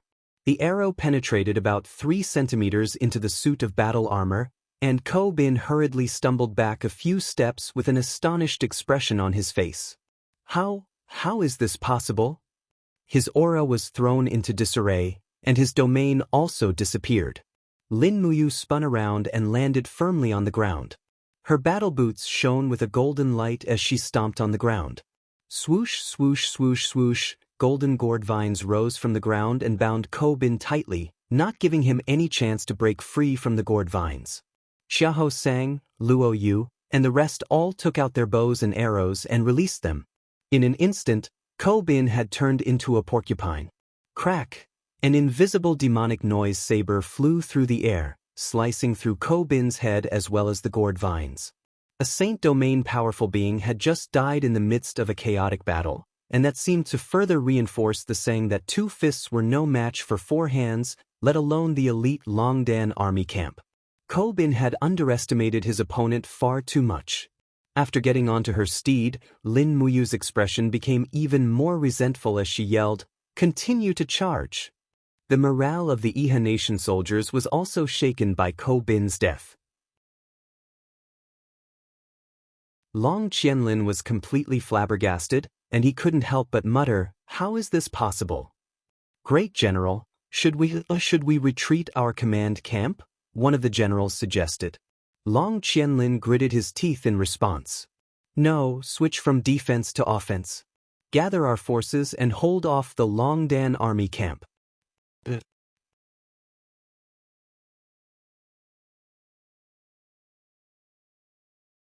Chapter 303.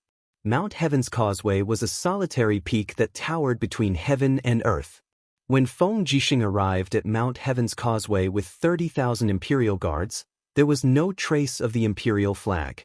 Instead, Mount Heaven's Causeway was surrounded by the Tianshu Province army that had changed their flag.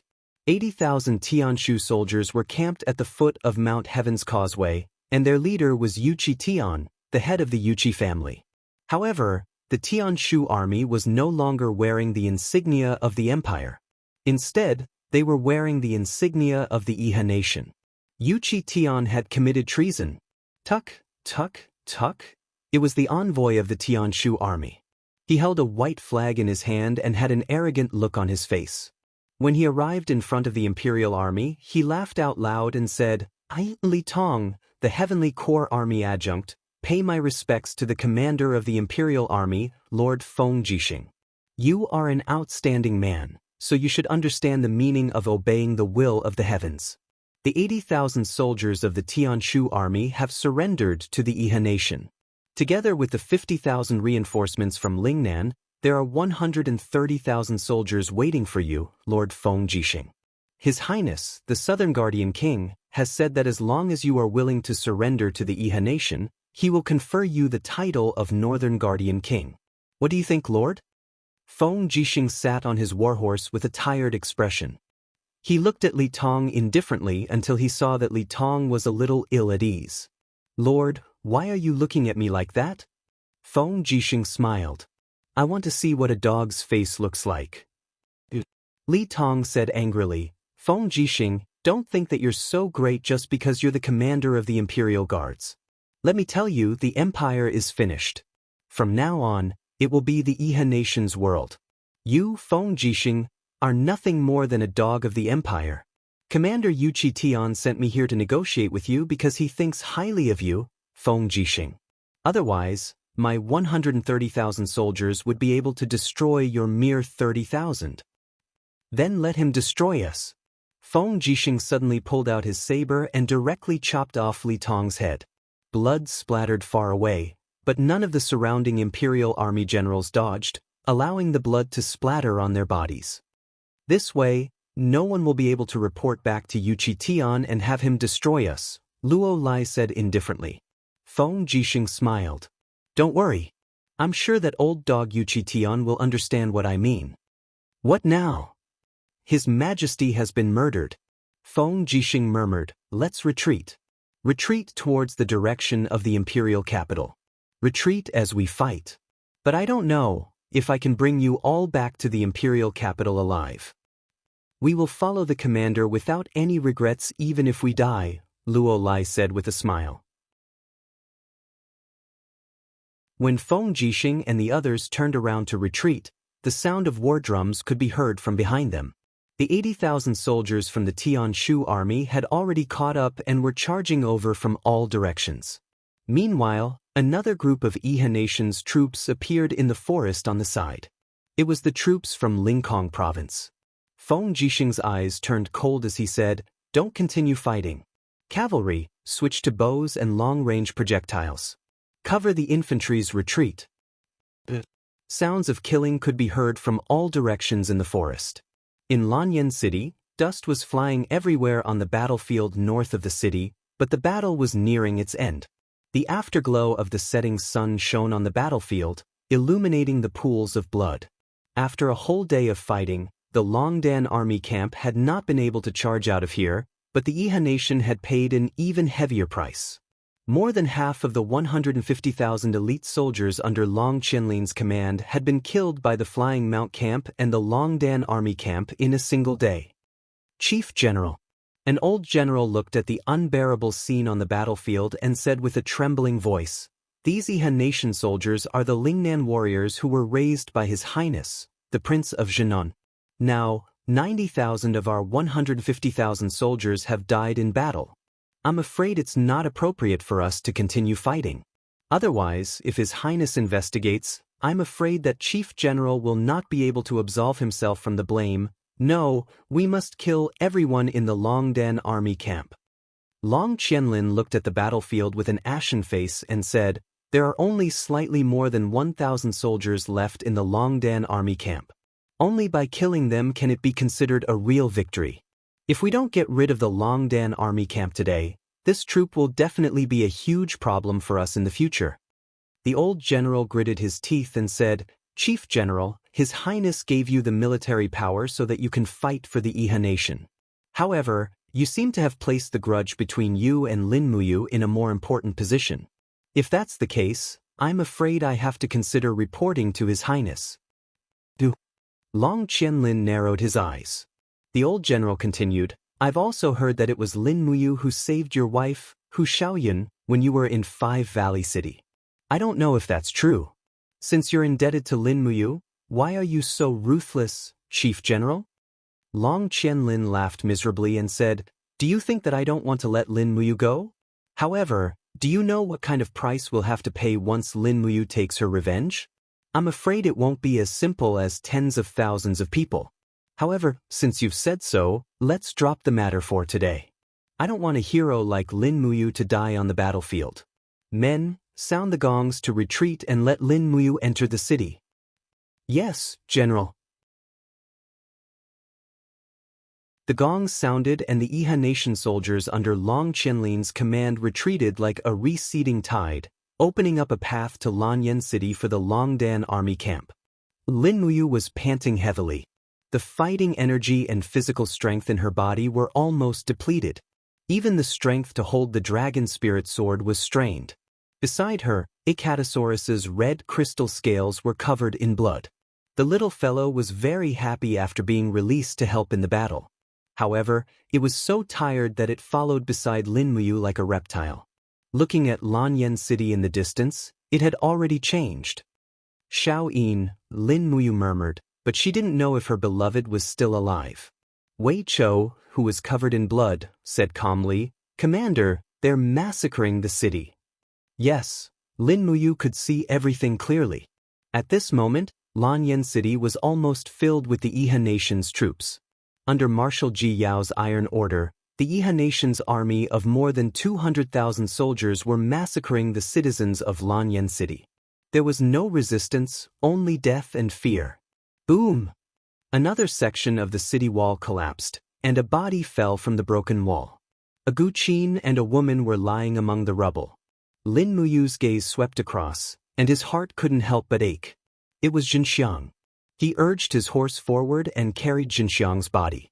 He untied Chu Huaying's body and handed them to the soldiers of the Longdan army camp behind him. "Luo Yu, lead the Longdan army camp around the city and look for Her Highness Yin and Chu Yao. Once you find them, bring them far away. Wei Chou, Xiahou sang, the two of you will bring the remaining imperial guards and follow me into the city. Also, bury Big Brother and Xianxiang together.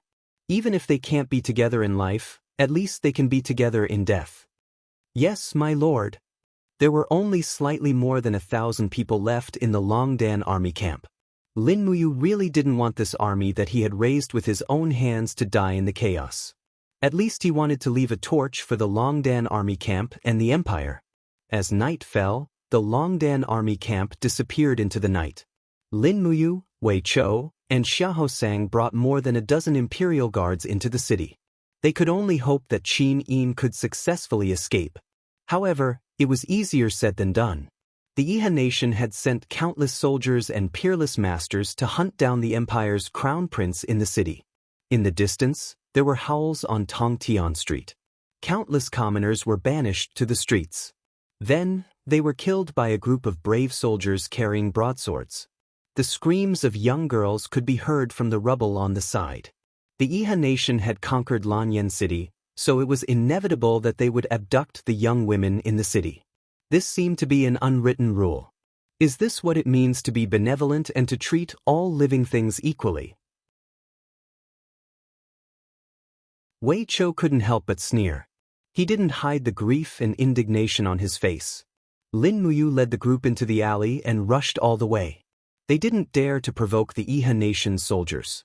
If they killed one person, they would attract 10 or even 100 people. Then, there would be no need to talk about saving Qin Yin. Not far away, a pile of corpses was being burned. They were all commoners who had been slaughtered. The burnt smell permeated the entire Lanyan city. Judging from the light of the fire, more than 1/3 of the city had been burned and killed. Lanyan City was very large and could accommodate 5 million people. The Iha nation's massacre would probably continue for a long time. When the group took a detour to the vicinity of Zetian Palace, they saw from a distance that Zetian Palace had been heavily surrounded by the Iha nation's army. The dozen or so people under Lin Muyu's command were simply courting death. However, there were still many Iha nation's cavalrymen coming and going in Zetian Palace. They seemed to be searching for something. Xiao Yin probably hasn't been found yet. Lin Muyu secretly rejoiced and said, We don't need to enter Zhe Tian Palace. We'll set up an ambush in this alley. We'll knock a few people unconscious and interrogate them. The group of people tied up their warhorses and hid in an empty house. The commoners had been captured and killed, so there would be no one left. They waited until midnight. Finally, a group of cavalrymen galloped over. Under the starlight, they could see that the person at the front was wearing a black cloak and armor. He was actually a high-ranking general with 3 stars on his collar. He was a commander-level person. Lin Muyu's eyes turned cold and she said, "Do it." Swoosh, swoosh, swoosh. The golden gourd vines quickly rose and entangled all the people in the alley. Lin Muyu rushed down with her sword. With a wave of her long sword, she directly cut off the head of the commander at the front. It seemed that he was a civil general who did not know martial arts. The group of people following Lin Muyu were all imperial guards. Their cultivation levels were extremely high. They finished off the group of cavalrymen in 2 or 3 moves, leaving only one alive. This survivor looked at the corpse under Lin Muyu's sword and muttered, "It's over, it's over." "The commander is dead," Wei Qiu said coldly. "A mere commander, what does he count as?" The bodyguard was aghast and said, He is the Iha Kingdom's General Lin Yu." "Lin Yu?" Lin Muyu was stunned. "The Lin Yu who used the tactic of crossing the mountains with a green raincoat?" "Good death." Lin Muyu swept her gaze across and said, "Leave no survivors. Change into their clothes and continue to look for Her Highness Yin." The sky gradually brightened. The holy temple was full of commoners who were seeking refuge. They hoped that the guards of the holy temple could save them and escape the massacre of the city. But how could they escape? Boom! Under the fierce palm wind, the bodies of the 2 Iha Kingdom cavalrymen were torn apart. The holy temple's grand deacon, Lei Hong, stood guard outside the holy temple. He looked towards the east and said, "It's daybreak." But at this moment, a powerful aura suddenly descended from the sky. He hurriedly looked up and a trace of despair flashed in his eyes. Luo Lan.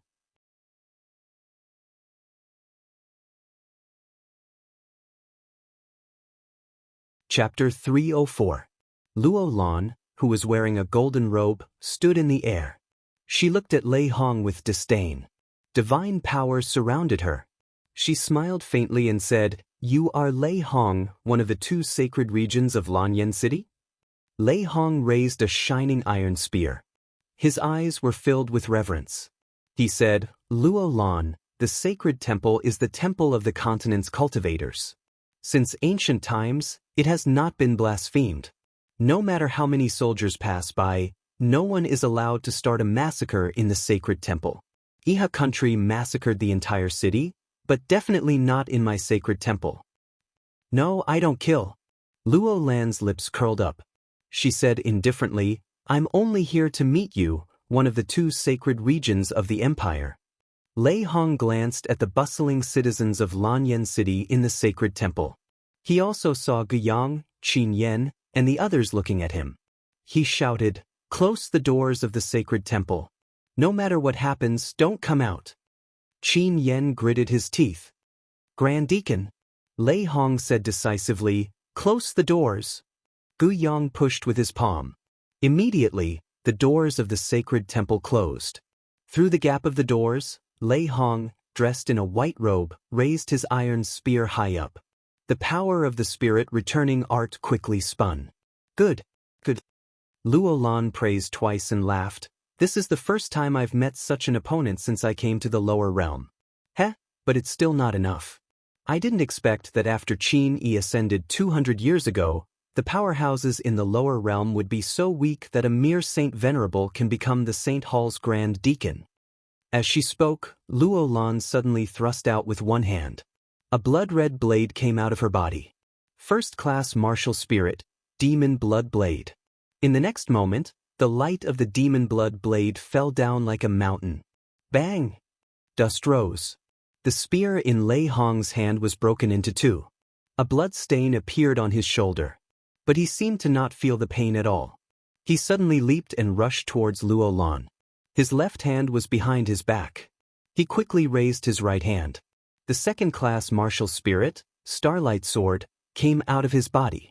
The blade was surrounded by the golden divine power of the spirit returning art. It broke through the air. Good timing! Luo Lan chortled with glee as she gently swept an arm through the air, upon which a suit of battle armor quickly materialized. Bursts of divine power were injected into the suit of battle armor, and the suit of battle armor was able to forcibly repel Lei Hong's attack. However, Lei Hong's attacks were unending. The moment his martial spirit shattered, he raised his palm, and the soul-returning art transformed into a golden light that fell from the sky. It was like a golden bell that enveloped Luo Lan and the demon blood saber. With a one sound, the flames soared into the sky and burned fiercely. Luo Lan was dead? No, God would not be defeated so easily. In the next moment, with a chila sound, space distorted slightly, and a spatial crack suddenly appeared behind Lei Hong. Luo Lan's figure came out, and she said indifferently, "It ends here, Lei Hong, go to the afterlife." Buzz. The demon blood saber glowed brightly, forming a powerful divine realm domain that enveloped Reiham and Luo Lan. Arg. Lei Hong let loose a howl of anguish as blood flowed from the corners of his mouth. He abruptly fell to his knees, and he was completely unable to activate his Saint Realm domain. In the face of Luo Lan's power, he appeared to be extremely weak. Furthermore, the blood that was seeping out of the corners of his mouth transformed into beads of blood that flew toward the demon blood saber. The demon blood saber was a renowned, lethal weapon that devoured the blood essence of others in order to become more powerful. Golden red light swelled even further, and Luo Lan's expression was quite sinister as she chortled with glee. "Accept your fate, the history of our empire is over." Lei Hong's body began to twist and contort, but he gritted his teeth and endured the immense pain without uttering a single sound. A series of bloody grooves appeared on his skin and face, and his energy and blood were being sucked dry by the demon blood saber. However, he was unwilling to give up his entire cultivation base to the demon blood saber. Reiham roared into the sky. The underworld azure stone ring on his thumb buzzed out of the black tortoise shield. However, it instantly shattered under the pressure of the demonic blood saber. Reiham's muscles and chi and blood swelled up as he roared, "Take revenge for me!" Golden light exploded, and the entire plaza in front of the temple turned into a huge pit. Lei Hong's body had already disappeared. Ashes to ashes, dust to dust. A dignified grand deacon of the temple had actually died without a complete corpse. Ding! The azure netherstone ring was very sturdy, and it actually fell into the rubble in the huge pit unscathed. "Umph!" Luo Lan snorted coldly, and suddenly slapped out with his palm. Amidst the rumbling sound, the metal doors of the temple turned into dust and fell down. He looked at Guiyang, Qin Yan, and the group of commoners in the temple, and said indifferently, "I, Luo Lan, have already become a god, and am not willing to harm the common people, so I won't kill you. However, you must tell me, there is still a holy region. Where is that Chu-Chu?" Qin Yan raised the fire serpent spear and walked forward step by step, the dragon scale armor covering his body. His eyes were filled with anger as he said, "Don't think that you can humiliate the lives of others just because you are a god. You want to kill Chu-Chu? Dream on." "Ha!" Luo Lan looked deeply at Qin Yan and said, "You are not worthy for me to make a move." "Bullshit!" Qin Yan roared angrily, raising his spear and rushing towards the sky. He landed diagonally, and the spear pierced downwards like lightning. However, Luo Lan did not do anything at all. The protective astral wall on the surface of his body forcefully sent Qin Yan flying. A stream of fresh blood spurted out in the air. Qin Yan's arms were already injured. Falling to the ground in a sorry state, Guiyang hurriedly helped Qin Yan up, his gaze hinting for him to stop attacking. And the group of instructors and sparring masters in the temple were nearly scared out of their wits. It could be seen how strong this god, in front of them, was. The strongest instructor of the temple could not even touch him, and he was already heavily injured. If it were someone else, they would probably have been smashed into pieces long ago. Guiyang looked at Luo Lan, shook his head, and said indifferently, "The massacre of the Iha kingdom. Everyone's whereabouts are unknown. As for where Chu Chu is, we don't know either." Luo Lan snorted coldly, turned around, and flew out. Gu Yang sucked in a breath of cold air and said, "Don't hesitate anymore. Escort the citizens out of the city. The more that can escape, the better. Lord Qin Yen, can you still move?" Qin Yen held onto his spear, wiped off the blood at the corner of his mouth, and said, "I'm fine. Let's go." "I wonder how Big Brother and Big Brother Lin Muyu are doing." An instructor cupped his fists and said, "I heard that the Flying Mount camp was completely annihilated, and Lord Chu Huayin has already died for the country." Qin Yen was startled, and his eyes could not conceal the vexation and unwillingness, and said, "As soldiers of the Empire, we are hiding here. We can't be like Lord Chu Huayin. His blood has already dyed the yellow sand. This is simply a type of humiliation." Gu Yang said, "To be able to escort these thousands of citizens out of the city is a merit of our temple. Quick, don't hesitate, get everyone out. Hiding in the temple will never escape this massacre." "Yes." Under the ruins, Lin Muyu, Wei Chou, and the others were wearing the uniforms of the Iha nation soldiers, and they slowly rode their horses under the southern city wall of Lanyan City. They did not dare to shout loudly, and could only search for Qin Yin's figure among the passing citizens. At the city gate, a group of Iha nation soldiers armed with swords and sabers were guarding there, blocking the citizens' path of retreat. Any citizen who wanted to pass through this place had already been killed, and the corpses were piled up like a mountain. Some were burned on the spot, some were dragged further away to be buried, and even more were left exposed in the wilderness. After seeing Lin Muyu's military rank, a patrolling officer immediately cupped his fists respectfully and said, "May I know where Lord is going?" Lin Muyu glanced at him and said, "Remnant of the Empire, where is Qin Yin?" The patrolling officer smiled and said, "So Lord is also here for the 1,000,000 Jin coins? 1,000,000 Jin coins?" "Yes, Marshal Ji Yao offered a reward this morning. Anyone who captures Qin Yin will be rewarded with 1,000,000 Jin coins. However, it's not easy to capture Qin Yin. The Imperial Army is not completely wiped out yet, and it's said that Qin Lei has brought thousands of men to protect Qin Yin and leave the city through the broken wall. However, he can't have gone far, and General Lu Zhao has already led 20,000 cavalry to chase after him. Where are the Imperial Guards?" "The southern suburbs." "Got it. Move aside, we're going out of the city to chase after him." "All right, let them through." Outside the city, there were piles of corpses everywhere. This massacre had become a feast for the Iha nation of Lingnan. Lin Muyu traveled quickly in silence, while Wei Chou, Xiahou Sang, and the others had ashen faces and bloodshot eyes. As Imperial Guards, they could not protect the citizens of the Empire. Wasn't this a kind of mockery? "Command." Wei Chou's ears perked up, and after listening attentively he said, "There are sounds of fighting in the southeast." Lin Muyu's spirit pulse technique had also sensed many auras ripples, and she said, "Go quickly, we might be able to make it in time." The horses galloped through the blood-stained soil, and when Lin Muyu and the others rushed out of the forest, they saw a group of people fighting in the distance. However, the battle was nearing its end, and there were corpses of Imperial Guards and Iha soldiers everywhere.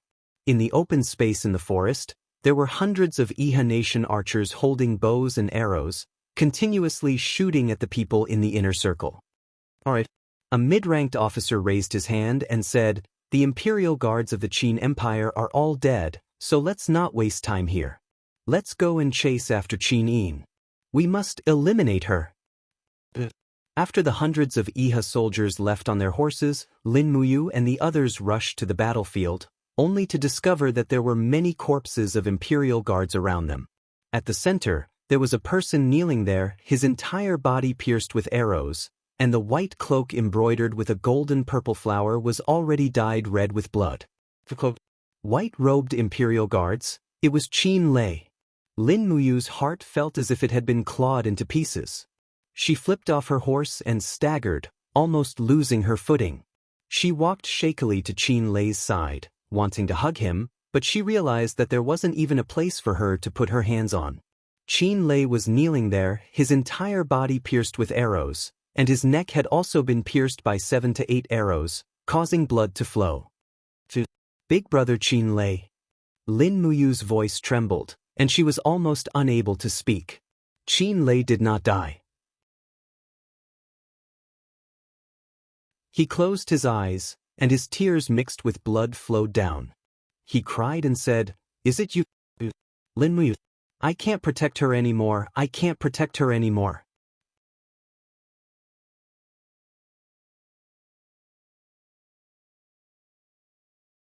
Chapter 305. Lin Muyu pulled out the arrow from Qin Lei's arm, hugged him, and said in a trembling voice, it's okay, brother Qin Lei. I will protect her in your place, I won't let anyone hurt her." Qin Lei didn't say anything, his body gradually turning cold, and the last strength of his life slowly faded away. Wei Chou, Xianxia, and the other imperial guards all dismounted and knelt on the ground, tears flowing uncontrollably. The imperial guards of the Qin Empire, the commander of the imperial guards, Qin Lei, had died for his country. "Get on the horse and find Her Highness Yin." Lin Muyu mounted the horse and wiped away the tears on his face. He thought he was just a passerby in this world, but today he was no longer. On the roadside, groups of refugees escaped from Lanyan City, but what awaited them were more and more hunting teams. Lin Muyu held the dragon spirit sword and rode back and forth with Wei Chou, Xiaohosang and the others, but didn't kill anyone. In front of them, a group of ragged commoners were scared out of their wits when they saw them in the Iha nation's military uniform, but they couldn't run anymore. They just sat in the forest and cried bitterly. Lin Muyu took a deep breath and rode forward, saying, "Don't cry, we're not from the Iha nation.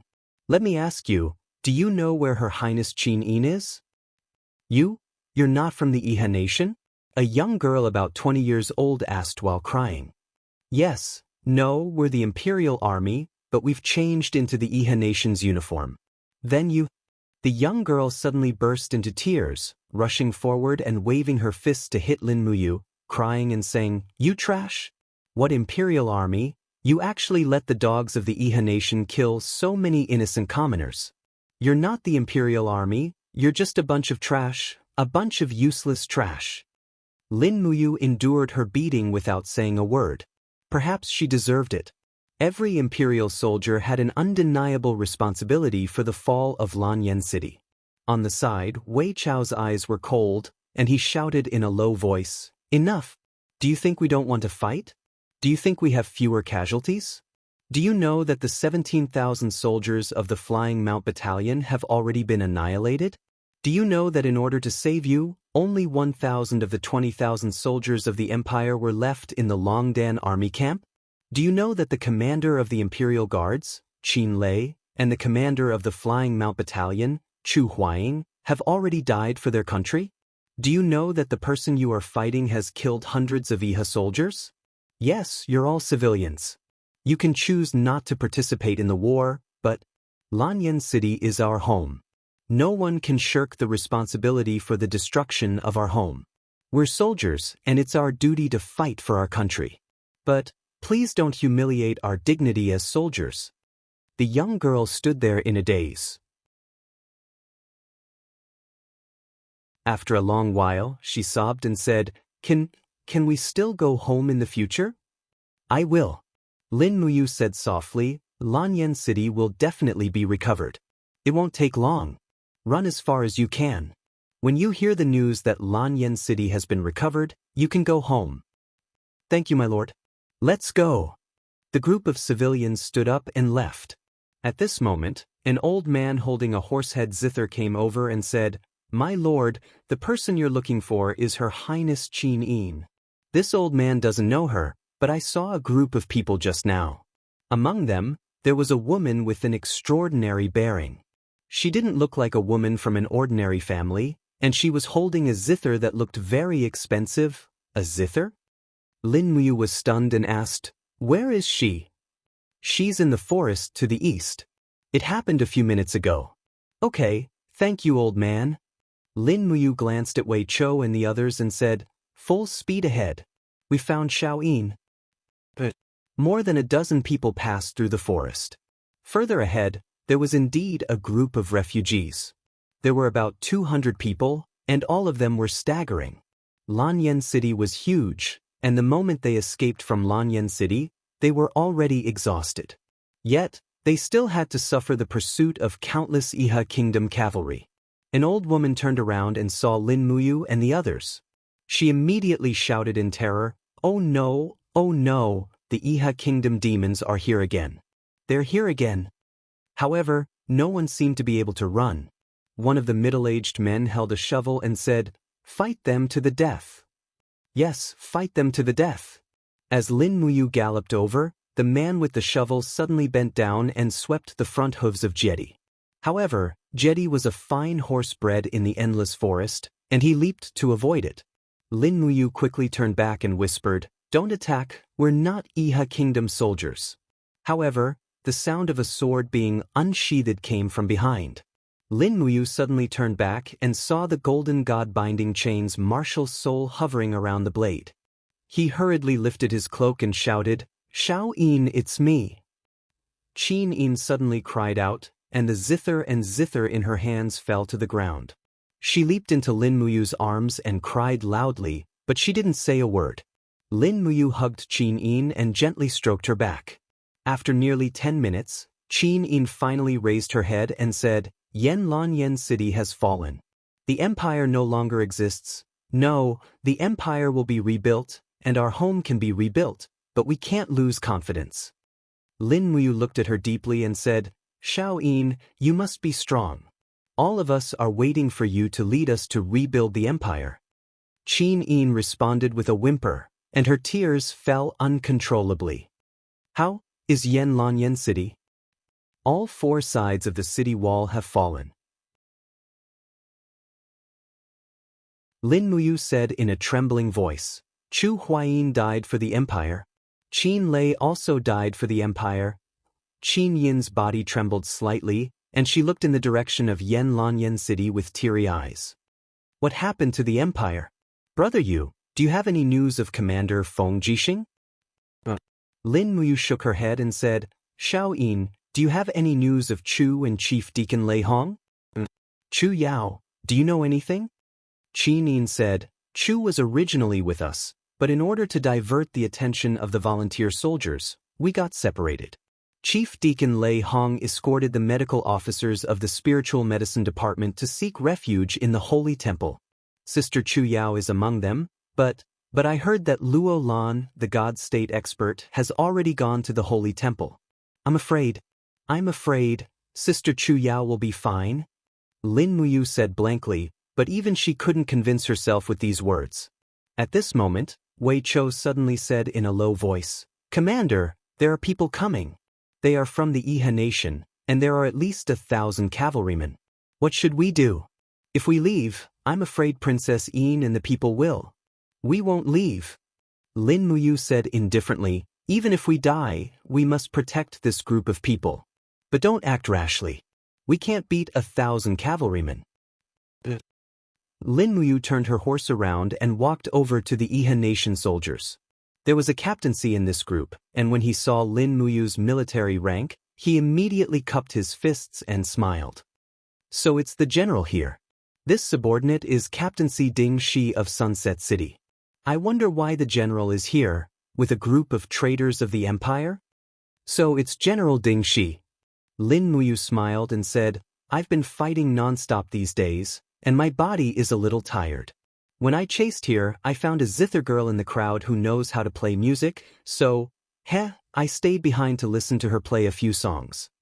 Ding Shi's gaze swept across Qin in the crowd, and a trace of shock flashed across his face. Then, he revealed an understanding expression. "The general has a good eye. The marshal has already ordered the massacre of the city. If the general likes this girl, you can take her with you. As for these traitors of the empire, this subordinate will take care of them for the general." "No need." Lin Muyu raised her hand and said, "Don't let the blood spoil the mood. General Ding, go by yourself. This group of people, I will take care of them myself later. Don't worry. Yes, General. Then this subordinate? This subordinate will also stay behind and listen to a song with the general before embarking on the journey. Okay. Lin Muyu sat down cross-legged. Wei Chou, Xiahou sang, and the others also sat down. Under Lin Muyu's gaze, Qin Yin lifted her cloak to cover her face. She silently sat cross-legged on the grass. After straightening the strings of the zither, she slowly began to play. Her red lips moved slightly, and she sang the battle song of the Qin Empire, the Ballad of the Autumn Goose. Every word fell on the heart of every soldier of the empire like a drizzle. The world is vast, the mountains and rivers are vast, the cold moonlight shines into the battlefield, the rice river is green, the breeze is blowing, the warriors of the empire go to war together to kill all the jackals and wolves, a life of frivolity, who will comfort my wounds, the road home is already impossible to look forward to, only sighing at the high mountains and long rivers, unhindered in all directions, forever defending the country. What harm is there for the soul to return to the ends of the earth? Broken battle robes, warriors, where will the autumn goose be buried? Please take my soul back to the hometown. When the song ended, Wei Chou, Xiahou sang, and the others all had tears in their eyes. Lin Muyu also felt a lump in her throat, thinking of the deaths of Chu Huayin, Qin Lei, and the others. Perhaps this song of Qin Yin could comfort these dead souls, as well as herself and Wei Chou, the remaining soldiers of the empire? Ding Shi's eyes also turned red. He turned over and mounted his horse, cupping his fists, and said, "General, I will take my leave. I hope that General will take care of yourself. As long as there is a glimmer of hope, there is still hope for the future." Lin Muyu was stunned. Could it be that Ding Shi already knew that the girl playing the zither was Qin Yin? It must be, but Ding Shi actually let them go. Not long after Ding Shi led his troops away, the sound of hooves came from the east again. A large group of people rushed out of the forest, holding the battle flag of the Longdan army camp in their hands. Although this group of people looked battered and exhausted, under the morning light, the empire's insignia on their chests glowed with a charming luster. It was Luo Yu and the others. "Milord!" Luo Yu also recognized Lin Muyu and the others. She immediately dismounted and knelt down, saying, "We didn't find Her Highness Ing. It's okay, I found her." Lin Muyu stretched out her hand and pointed behind her, saying, "Quickly come and greet Her Highness Ing." Immediately, more than 1,000 Longdan army camp mercenaries dismounted and knelt down on one knee, saying, "Your subordinates greet Her Highness Ing." Qin Yin was moved. She raised her hand, saying, "All of you rise." Lin Muyu said, "Time is of the essence, don't delay anymore. Wei Chou, Luo Yu, the two of you join forces and escort Her Highness Ing out of Lanyan City." "Milord, where are we going?" Luo Yu asked. "Dragon Rocky Mountain." Lin Muyu thought for a moment, then said, "After getting in touch with Cloud Province, escort Her Highness to Twilight Rain City. No matter what, Duke Yun is Her Highness' maternal grandfather, he will protect her." "Yes." Looking at the way Lin Muyu mounted the horse, Luo Yu was stunned. She asked, "Milord, where are you going?" "I'm going to look for Chu Yao." Lin Muyu's expression darkened, and she said, "Once Big Brother Chu Huayin is dead, I will be his only relative. I must find Chu Yao, otherwise, I will be letting down Big Brother Chu's spirit in heaven." "Your subordinate will go with you." "Don't be ridiculous, you guys escort Her Highness out of here. I can come and go freely by myself. You guys will only be a burden if you follow me." "Yes, milord." "You," Qin Yin suddenly called out softly. "What's the matter, Xiao Yin?" Lin Muyu asked with a smile.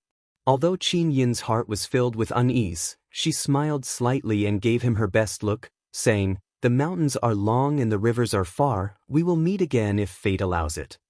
"Yes, we will meet again." Lin Muyu nodded and rode away.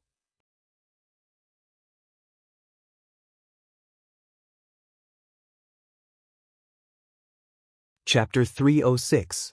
South of the Seven Seas Province, Jianfeng Ridge, a lone peak pierced the clouds.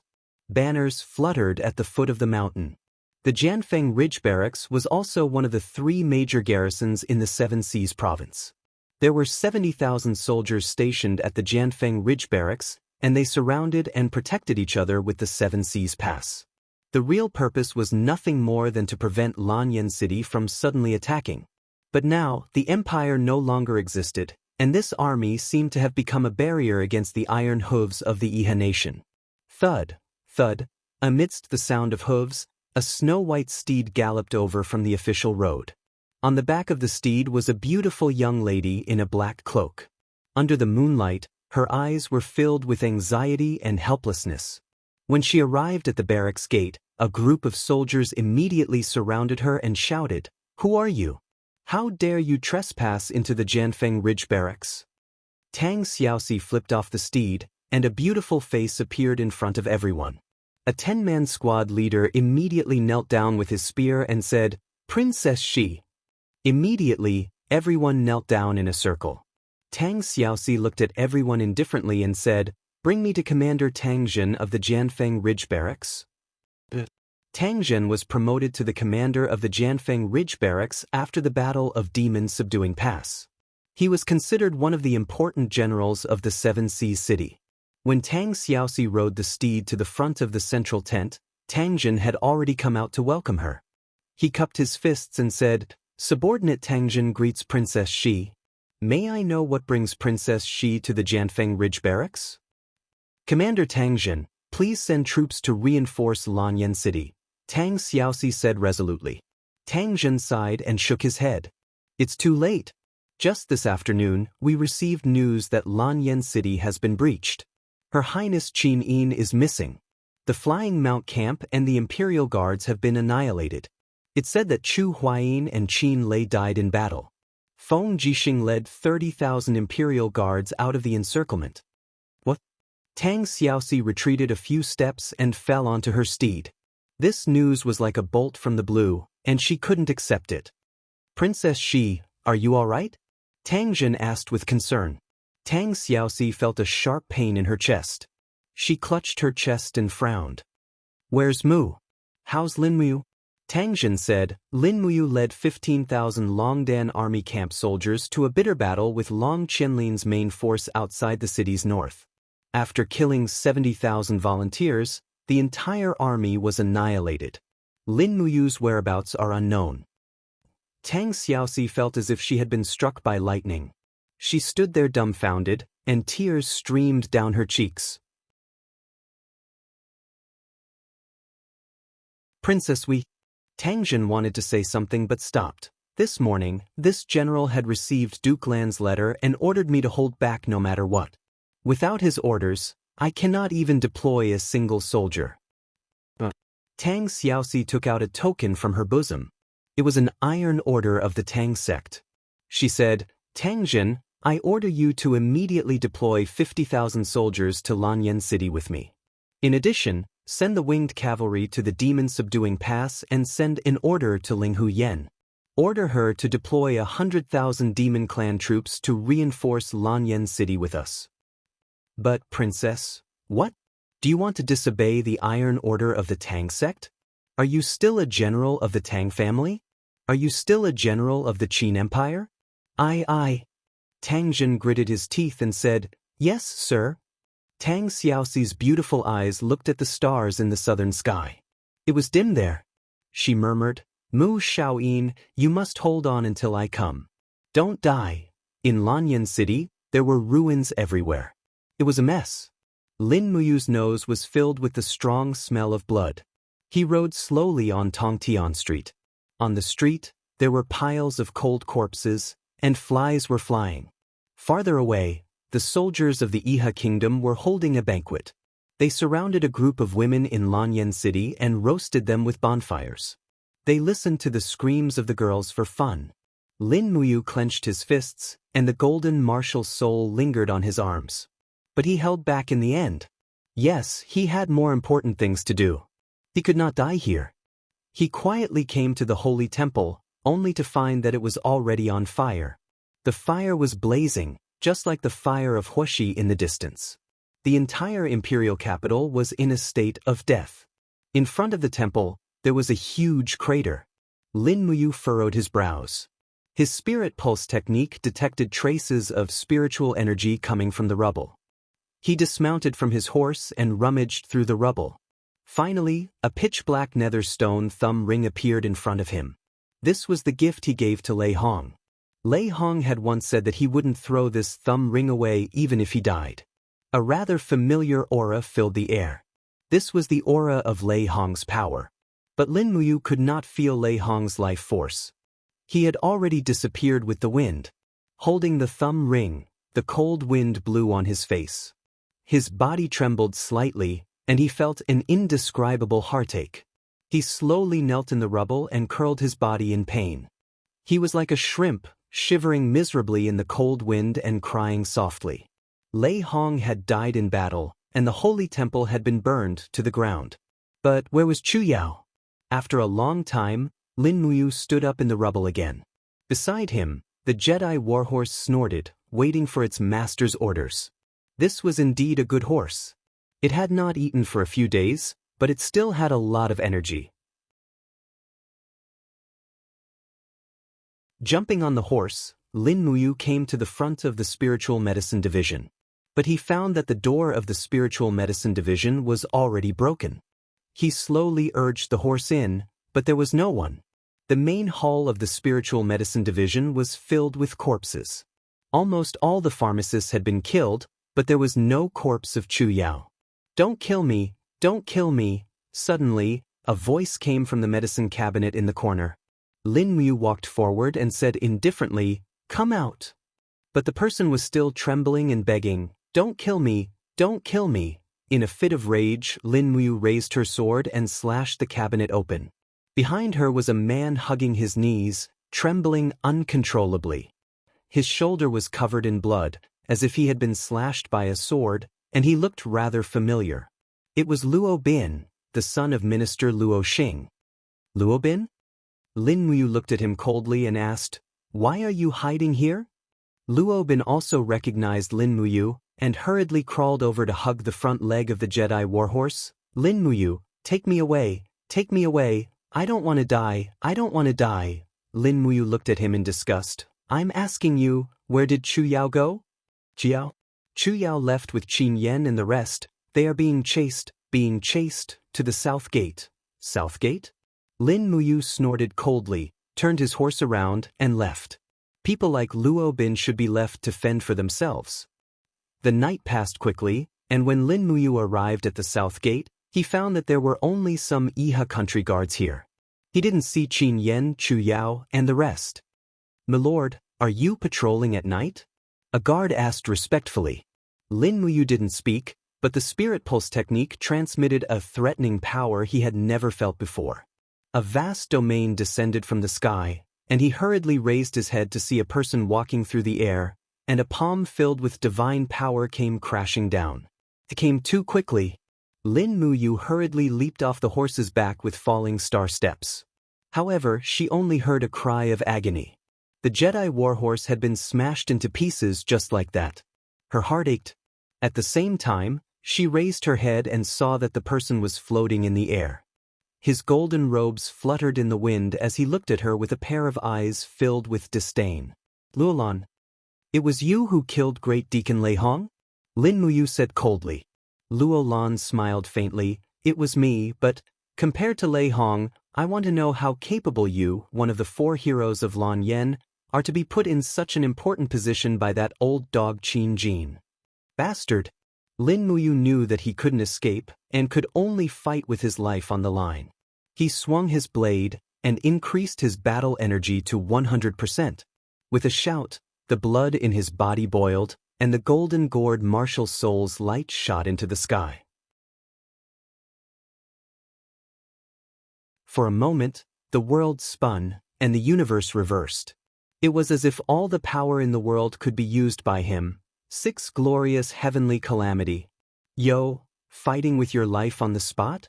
Luo Lan smiled faintly, and slowly opened his hand. The demon blood saber's light shot into the sky, and its aura did not lose to the 6 glorious heavenly calamity. Lin Muyu's heart went cold. Under Luo Lan's godly state domain, it was already difficult for her to raise her battle energy. Forcibly activating the sixth glorious heavenly calamity brought her endless pain, and her body felt as if it would explode at any moment. At this moment, the voice of the seven luminaries demon emperor came from the depths of her high heavens. You want to fight with a god? You lunatic!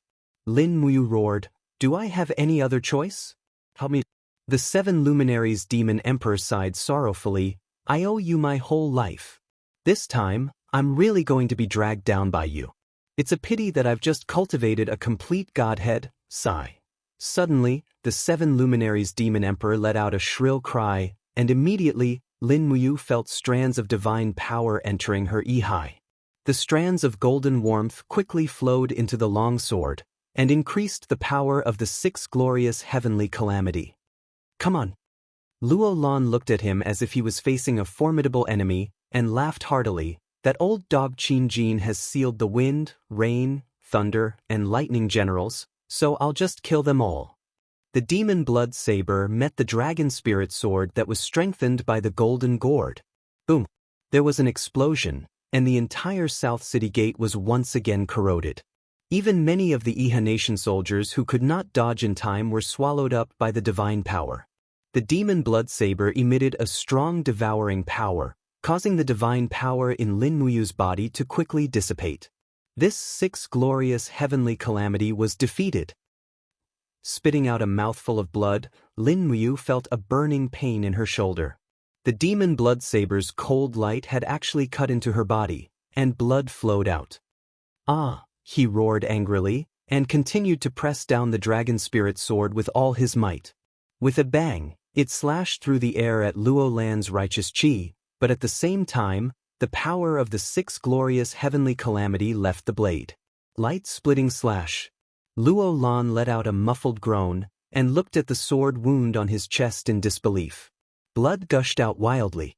Meanwhile, Lin Muyu suffered an even stronger backlash, and with a miserable howl, she crashed into the broken wall of the city. At the same time, with a roar, Ecatosaurus penetrated through the plain and pounced at Luo Lan with its claws and fangs bared.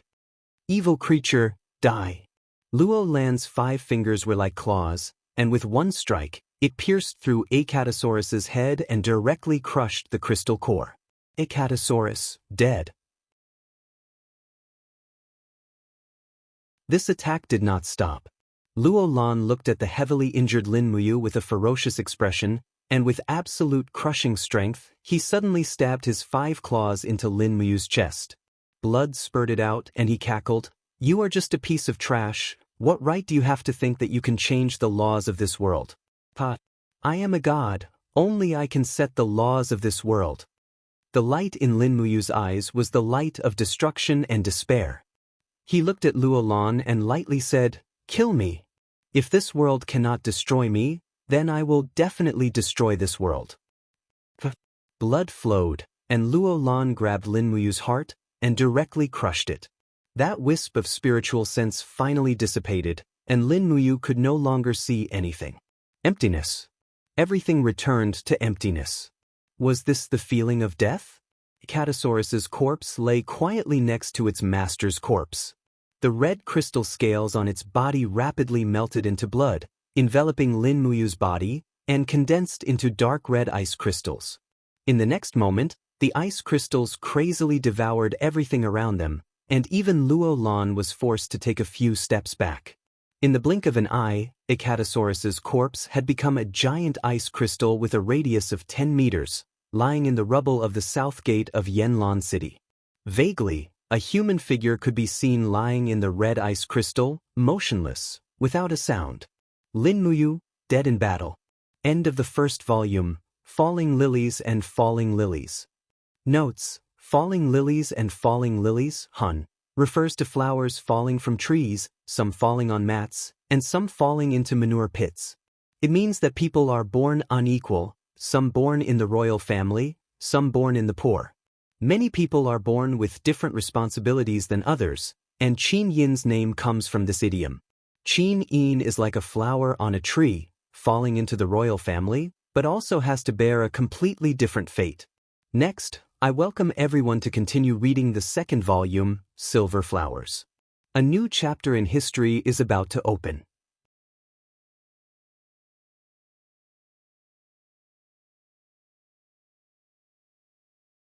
Chapter 307. The next day, the news of Lin Muyu's death spread in Lanyan City. The soldiers of the Iha kingdom celebrated with each other.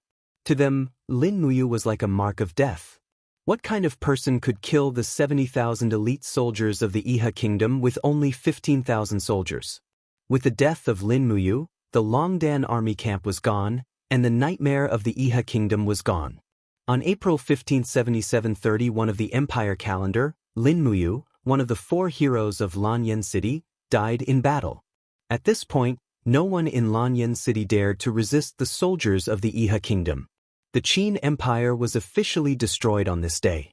On the same day, the 12 provinces of the empire fell into the hands of the Iha kingdom, except for Qihai province and Yunzhong province.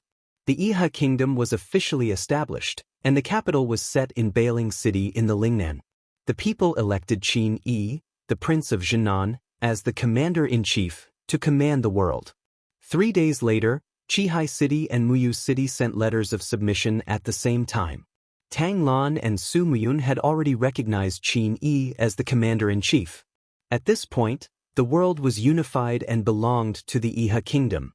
Dozens of miles west of the Tianming mountain, there was a camp with a flag flying in the air. This was the only place in the empire where the Qin family's purple Yinhua flag was still flying. Imperial Army. In the main tent, Feng Jixing looked haggard. There was no trace of his former high spirits. So what if he had 30,000 imperial soldiers? After all, he couldn't stop the collapse of the whole empire. Luo Lai opened the tent and stepped in. He said, "Commander, they have already set up camp 10 miles away. Long Qianlin has personally led the troops." "The troops? How many troops?" Feng Jixing looked up at him. Luo Lai cupped his fists and said, "A total of 300,000 troops."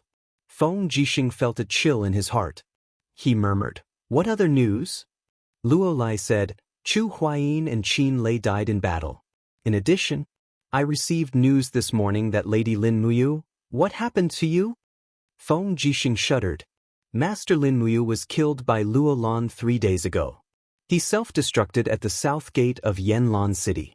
Many people saw his body frozen in purple ice." Feng Jixing's fist slowly landed on the table. A trickle of blood flowed down his chin and landed on the white dossier. He did not dare to raise his head, nor did he want to. Luo Lai continued, "Long Qianlin wants to see you." "I won't see him." Feng Jixing lowered his head and said, "Pass down my order to the entire army. We'd rather die in glory than live in dishonor. Prepare for battle." Luo Lai wanted to say something but hesitated. After pausing for a few seconds, he said, "Commander, the empire is no longer here. There is no news of Her Highness Ying. It is said that great Deacon Lei Hong and Chu have been killed by Luo Lan." Is there any meaning in us persisting like this? Why don't we let Long Qianlin come to the main tent and listen to what he has to say? Long Qianlin killed Chu Huayin and still dares to come see me? Feng Jixing said angrily, "Isn't he afraid that I will chop him into pieces?" "Sir," Feng Jixing took a deep breath. He seemed to have aged a lot and said, "Let him come." Not long after, a flying general entered the Imperial Army's camp. It was Long Qianlin. "Dismount," Luo Lai shouted in a low voice. Long Qianlin raised his hands and smiled faintly. "I didn't even bring a weapon. There is no need to be so nervous." Long Qianlin's expression was still calm when he entered the main tent. It was only when he saw Feng Jixing's blood-red eyes that he finally felt a deep chill.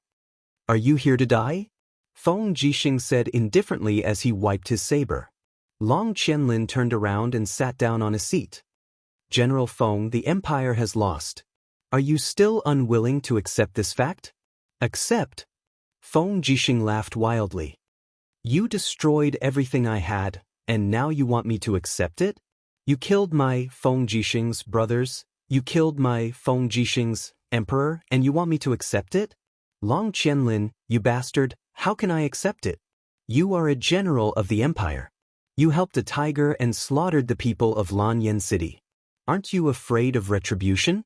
Long Qianlin sat there dejectedly and said calmly, why don't you think about the pain of my parents and siblings being executed by Qin Jin when you said such words? Qin Jin killed my family, so why can't I kill his family? The massacre of Lanyan City is not something I, Long Qianlin, can control. I'm just a general, not a marshal. Your Iha nation? Feng Jixing choked and said, your Iha nation calls us the hawks and dogs of the empire, but aren't you, Long Qianlin, the hawks and dogs of Iha nation too? Long Qianlin was slightly taken aback. General Feng, are you determined to fight? But can the 30,000 imperial guards be a match for the 300,000 soldiers of Iha nation? Long Qianlin's eyes were filled with coldness. Do you know that I've prepared 5,000 barrels of black beech oil and enough fire starters? Once the battle starts, I'll use catapults to throw the black beech oil into the Imperial Guard's camp. I'll fire arrows randomly and set up an ambush with an arrow formation. Perhaps I can kill all 30,000 of your Imperial Guards without losing a single soldier. Feng Jixing's heart turned cold. He said angrily, Long Qianlin, what exactly do you want? Long Qianlin stood up, cupped his fists, and said, I know that General Feng is a benevolent general. You won't let the 30,000 Imperial Guards die in vain, so I, Long Qianlin, am willing to use my head as a guarantee. As long as General Feng is willing to surrender and disarm the 30,000 Imperial Guards, I'm willing to guarantee your safety. Not a single one of these 30,000 Imperial Guards will die. Even if General Feng isn't afraid of death, do you not care about the life and death of these 30,000 Imperial Guards? Feng Jixing sat there in pain. His face was filled with disappointment. After a long time, he looked up at Luo Lai and said, gather all the Kiliarchs and have them vote. If more than half of them are willing to surrender, we will surrender. Luo Lai nodded. Feng Jixing looked at Long Qianlin and said coldly, if you lie to me, Feng Jixing, I promise that I'll personally chop off your head. Remember that. Long Qianlin cupped his fists and said, yes. At dusk, the Imperial Guard's army surrendered and handed their weapons and horses to the Iha country people. Everyone set up camp in the Fire Badger Valley not far away. Feng Jixing was invited into the main tent of Iha country and was personally received by General Qin Yi. The tent was brightly lit and there was plenty of wine and meat. It wasn't something the Imperial Guard's camp could compare to. Qin Yi looked at Feng Jixing, one of the 7 generals of the empire, and cupped his fists. Qin Yi greets General Feng. Feng Jixing nodded his head. I greet King Zhennan. I would like to ask you a question. Qin Yi laughed out loud. A bright light shot out from Feng Jixing's eyes and he said, how did His Majesty die? Are you talking about Qin Jin? Qin Yi smiled and said softly, I personally strangled him to death in the shallow water. Feng Jixing's expression was dejected. The energy of the purple lightning flame wolf wrapped around his fists. But at that moment, a cold voice spread out from behind him. Feng Jixing, if you want to attack, then your 30,000 Imperial Guards army will die with you. The one who spoke was Lulon, the only god here. Feng Jixing's fists loosened and he cupped his fists. I am not feeling well, so I will return to camp first. Your Highness, please excuse me. Qin Yi nodded his head and smiled. General Feng, I won't send you off. Right when Feng Jixing rushed back to Fire Badger Valley in a daze, he noticed that flames surged into the sky. The Imperial Guard's camp had already turned into a purgatory. Numerous Imperial Guard's army soldiers cried out miserably in the flames. Those who wanted to charge out were quickly killed by the Iha country archers. In an instant, Feng Jixing's eyes turned red and he pulled out his wind cutter blade. Bastard! The blade swept across, and the heads of a few archers flew into the sky. Feng Jixing looked at the Imperial Guards who were howling miserably in the fire. He was like a frenzied beast as he cried loudly and slashed at the group of volunteer soldiers like a madman. He didn't care about the wounds on his body at all, but it was useless. How many people could he kill alone? As for the Imperial Guard's army, 30,000 of them would become corpses tonight. In the forest not far away, Long Qianlin's hands were tied behind his back.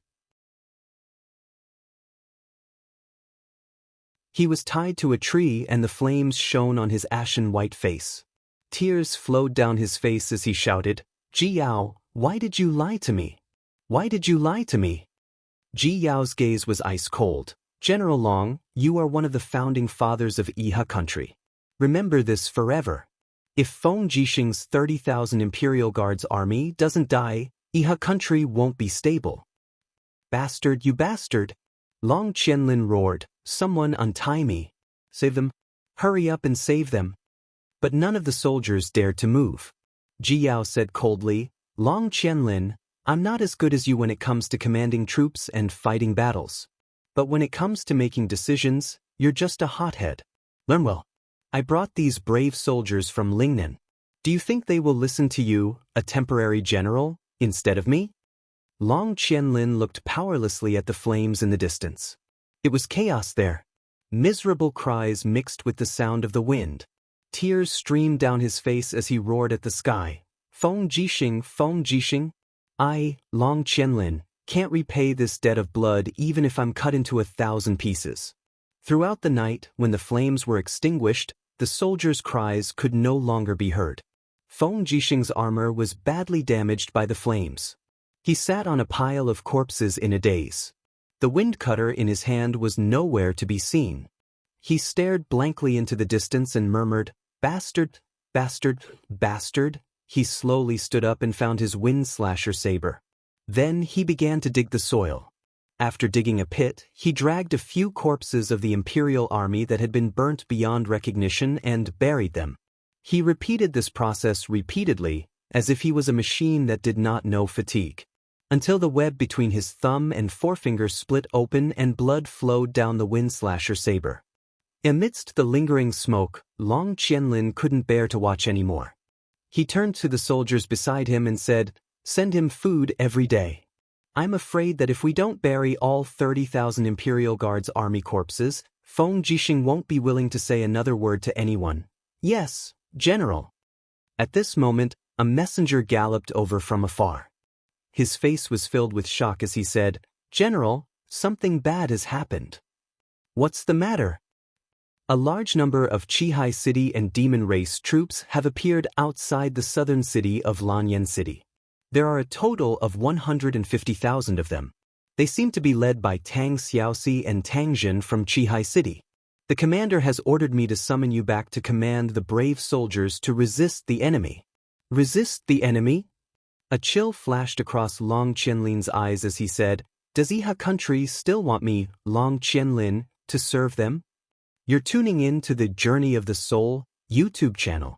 Don't forget to subscribe and join us on this journey to catch the most captivating stories.